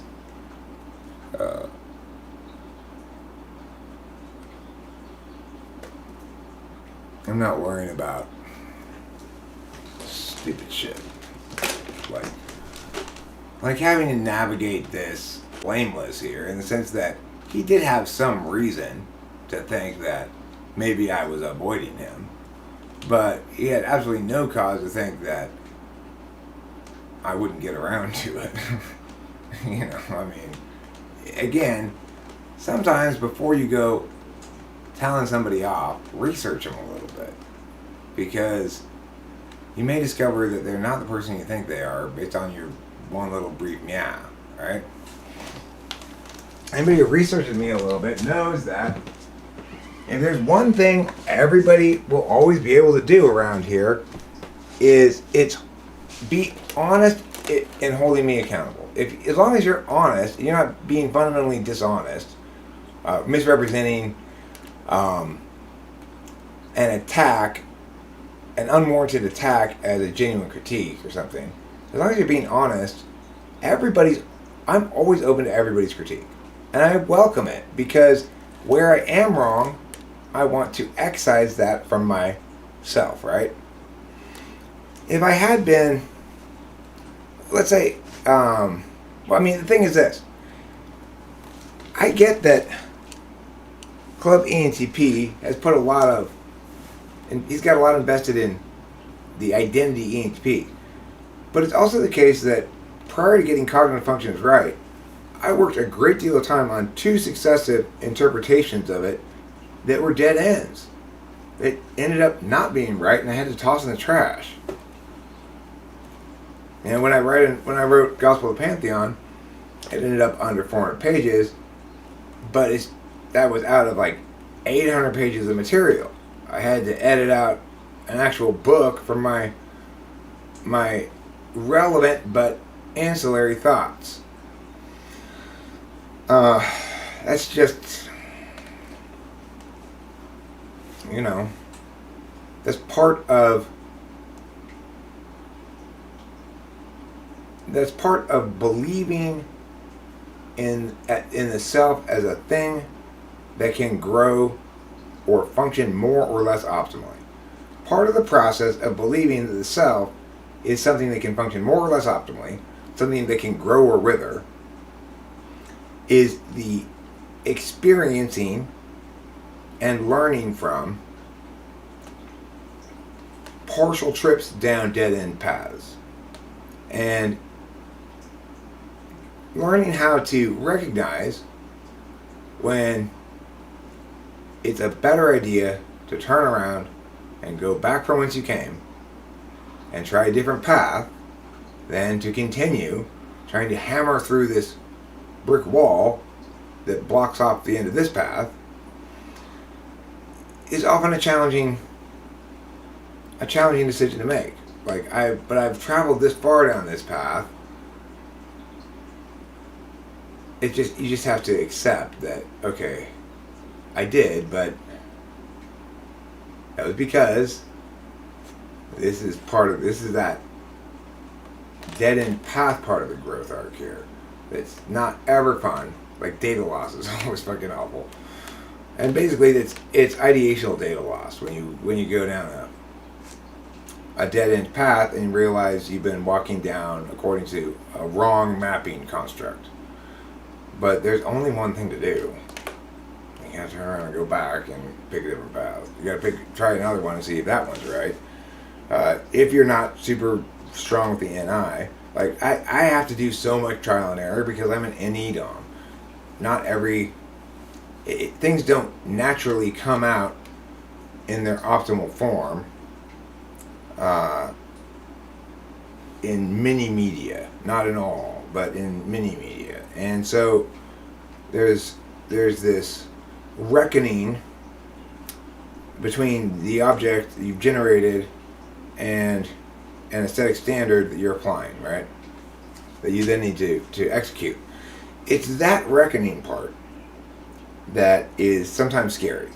You don't want to honestly assess this thing that you were so excited about yesterday, today, and realize, oh my God, I got myself in one of those things again where you lose sight of the forest for the trees. And I worked these various parts, and now each of these parts I've got like drums dropping out for little impact, but when you put it all together, it just sounds all choppy and fucking tore up. Like those kind of moments. They're never fun, but to the extent that you can recognize, acknowledge them, map them as having been an instance of such, then overall that your relationship with that kind of problem gradually improves.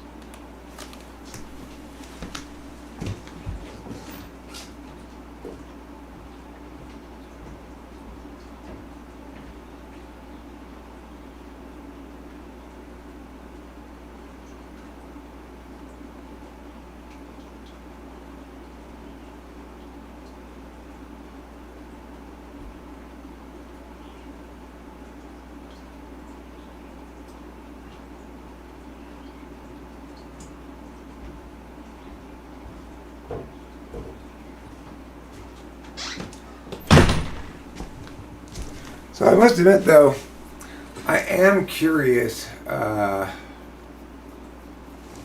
am curious about this reveal. Like,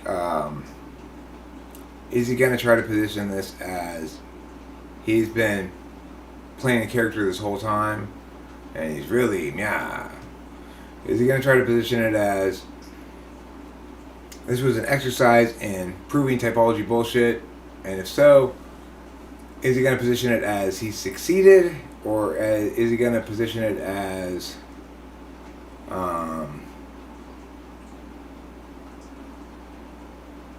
like, this has been all a big trick I've been playing on Eric. Well, I mean, if that's the case, you invested a number of months trying to trick me before I was finally motivated to look at your media.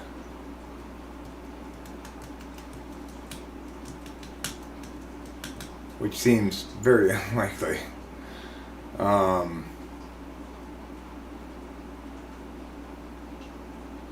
And that's the basic problem that people have in this environment when they're trying to make unsustainable arguments is they will keep encountering symptoms of wrongness. Namely, they'll keep encountering people saying who sound smarter than the other people and who seem to be smarter than maybe the person who's being commented on even, saying, this doesn't make sense, you've got your type wrong, blah, blah, blah, blah. Nobody ever tells me that. I mean, sometimes people come in and try to attack by saying, you're an INFP or something. But, you know, the only people who come in and try to tell me I'm something other than an ENTP are either C.S. Joseph people. Sometimes will come in and say, you're an ESTP, like C.S. Joseph says. Even though that makes no sense at all. And that's about it.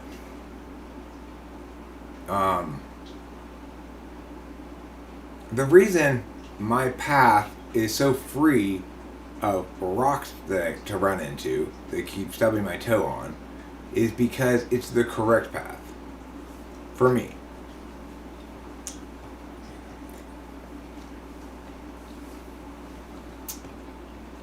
I don't have to ever worry about what Melissa Talks has to do. Melissa Talks, I'm sure, has to spend, even prior to me probably, a good amount of her comment managing time astroturfing the fuck out of her channel, right?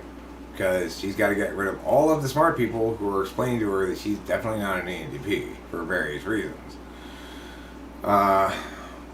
It threatens what she's doing. The problem is what she's doing is making public discourse about something that's objectively determinable. And she didn't know that when she started doing it, but it is, and now to refuse to have it be objectively determined is simply to... It's like knowing you've been exposed to a highly contagious disease and then refusing to even wear a mask outside. It's too selfish.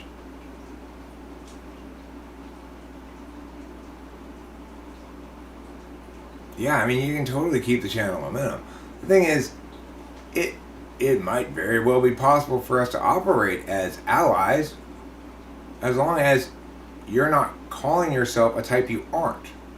If you actually are an ENTP, it would be possible for us to potentially collaborate on things occasionally when I feel like it, when you feel like it or whatever. If you're not, same thing. But it's not possible for us to collaborate successfully while you're lying or wrong about something so central to the conversation topic. And in the status quo, the problem is best described as neither you being lying nor wrong, but you actively refusing to validate it, right? Because since the test exists, since we can, in fact, put these 4 people who all answer these NETI questions the same ways, and look at their answers next to each other, ask you the same kind of questions and compare your answers, then if you want to have anybody take you seriously, then you should demonstrate a willingness to validate what you claim to be. But because you're doing public discourse about it, right? It's not because you can't be whatever. It's that if you're spreading misinformation intentionally or unknowingly, it's a problem. It harms people. It's like, the thing is, I've seen the harm so many times because I've had so many people come into me having been mistyped by various other typologists and being in a state of basically ontological distress over it. And I say, well, let's get to the bottom of it. Let's figure out how you know first, you know? Do you know experientially? Do you know intuitively? Which is more conscious? Can you come up with instances? Can you recall and articulate instances of you using your experience to know? Can you recall and articulate instances of you either using your intuition to know or intuiting too late that you had failed to use your intuition earlier or something like that? And what we discover is that, for example, people with a dominant knowledge function have almost no ability to access recalled instances of using the other form of that function. So, in other words, I have almost no ability to recall instances of using extroverted sensing. So much so that during a typing session yesterday, there was something that caused me to kind of switch gears from thinking this lady was ENTJ to thinking she was ENFJ. And then after I started going down and explaining why you might be ENFJ path, I was like, hold on a second. What made me switch what I was doing from ENTJ to ENFJ? I could not for the life of me remember what it was she had said that made me shift my angle of thinking from ENTJ to ENFJ. And then finally it hit me. Oh, it wasn't something she said. I actually, for that instant, did something I rarely do, which was I was taking into account visual data. She was smiling and nodding and stuff. That's what made me go down the FE path. And I couldn't remember at all what it was, because what's the question I asked? What was it that she said that made me think that? Well, she didn't say anything that made me think that. It was SE data, but I couldn't even remember what it was that made me shift my lane of argumentation. That's how unconsciously its thought is.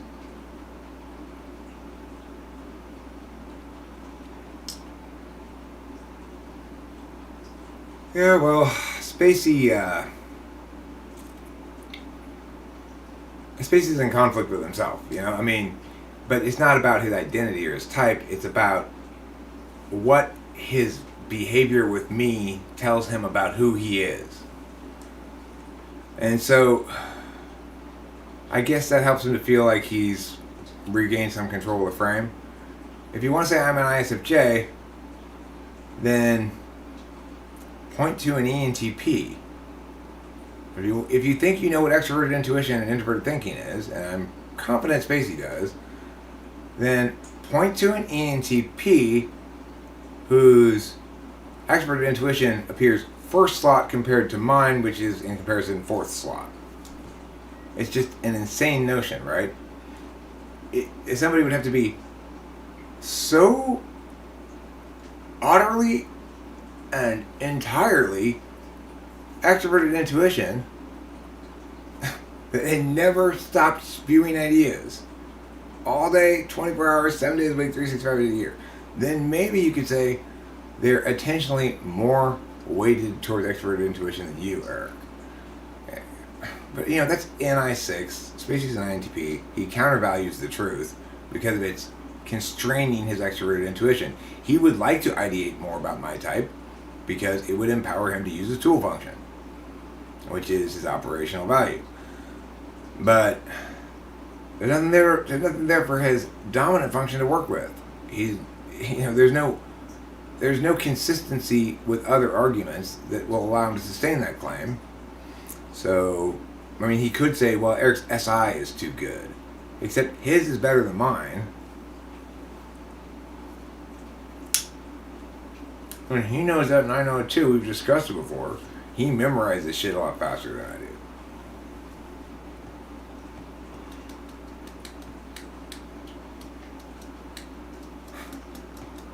Yeah, well, I mean, if you're not an ENTP, CJ, then you're not an ENTP. But the thing is, the reason I'm almost sure you are, is I don't really see any other type streaming the way that you do. So it's like, it's not so much any one element of it, it's a combination of things. The fact that you stream in this I'm in the pontificator's seat, but I'm engaging with other people's comments and shit as a preferred modality, suggests you're a tool function deliberator of some kind, probably. But regardless, the other thing is the fact that you will stream a bunch and then not stream for a while, disappear. And then stream, and it's totally unpredictable, and it's as you feel like it, right? Is suggestive of, consistent with the ENTP. And also, the fact that you go for such a long time, but still take SI breaks, is suggestive that you're not an ENFJ, which would be the only other type I could imagine going for streaming for such a long time. So those things aren't determinant of your type. But as far as behavioral correlates go, they're better than most, right? Plus, you're aesthetically good at the guitar. You're probably technically skilled too, but that's of secondary concern and irrelevant if the first question's answered in the affirmative. So,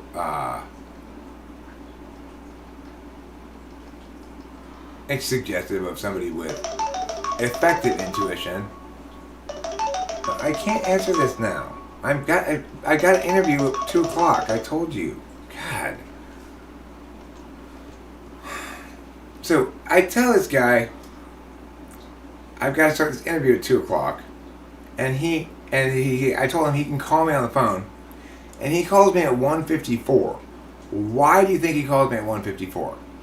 So that he can say he called me and I hung up on him, even though Club ENTP knows I have a 2 o'clock appointment. What a freaking piece of work, you know? That is some kind of nefarious deeds, let me tell you. That is some kind of fucking... Hey, bro! I've got a 2 o'clock, motherfucker! Which is in 5 minutes. I'm not going to take that call right now. I don't have time. You could have called me when I told you to call me a long time ago. You could have joined me in the meeting room when I told you to a long time ago. You could have joined me in someone else's Zoom conference when they told you to a long time ago. Now is not the time to call me.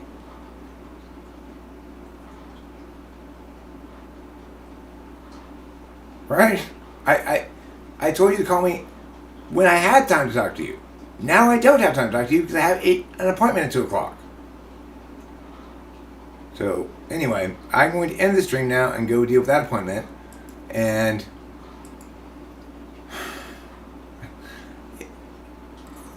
if you've tried to position this as me avoiding your phone call, just fuck off.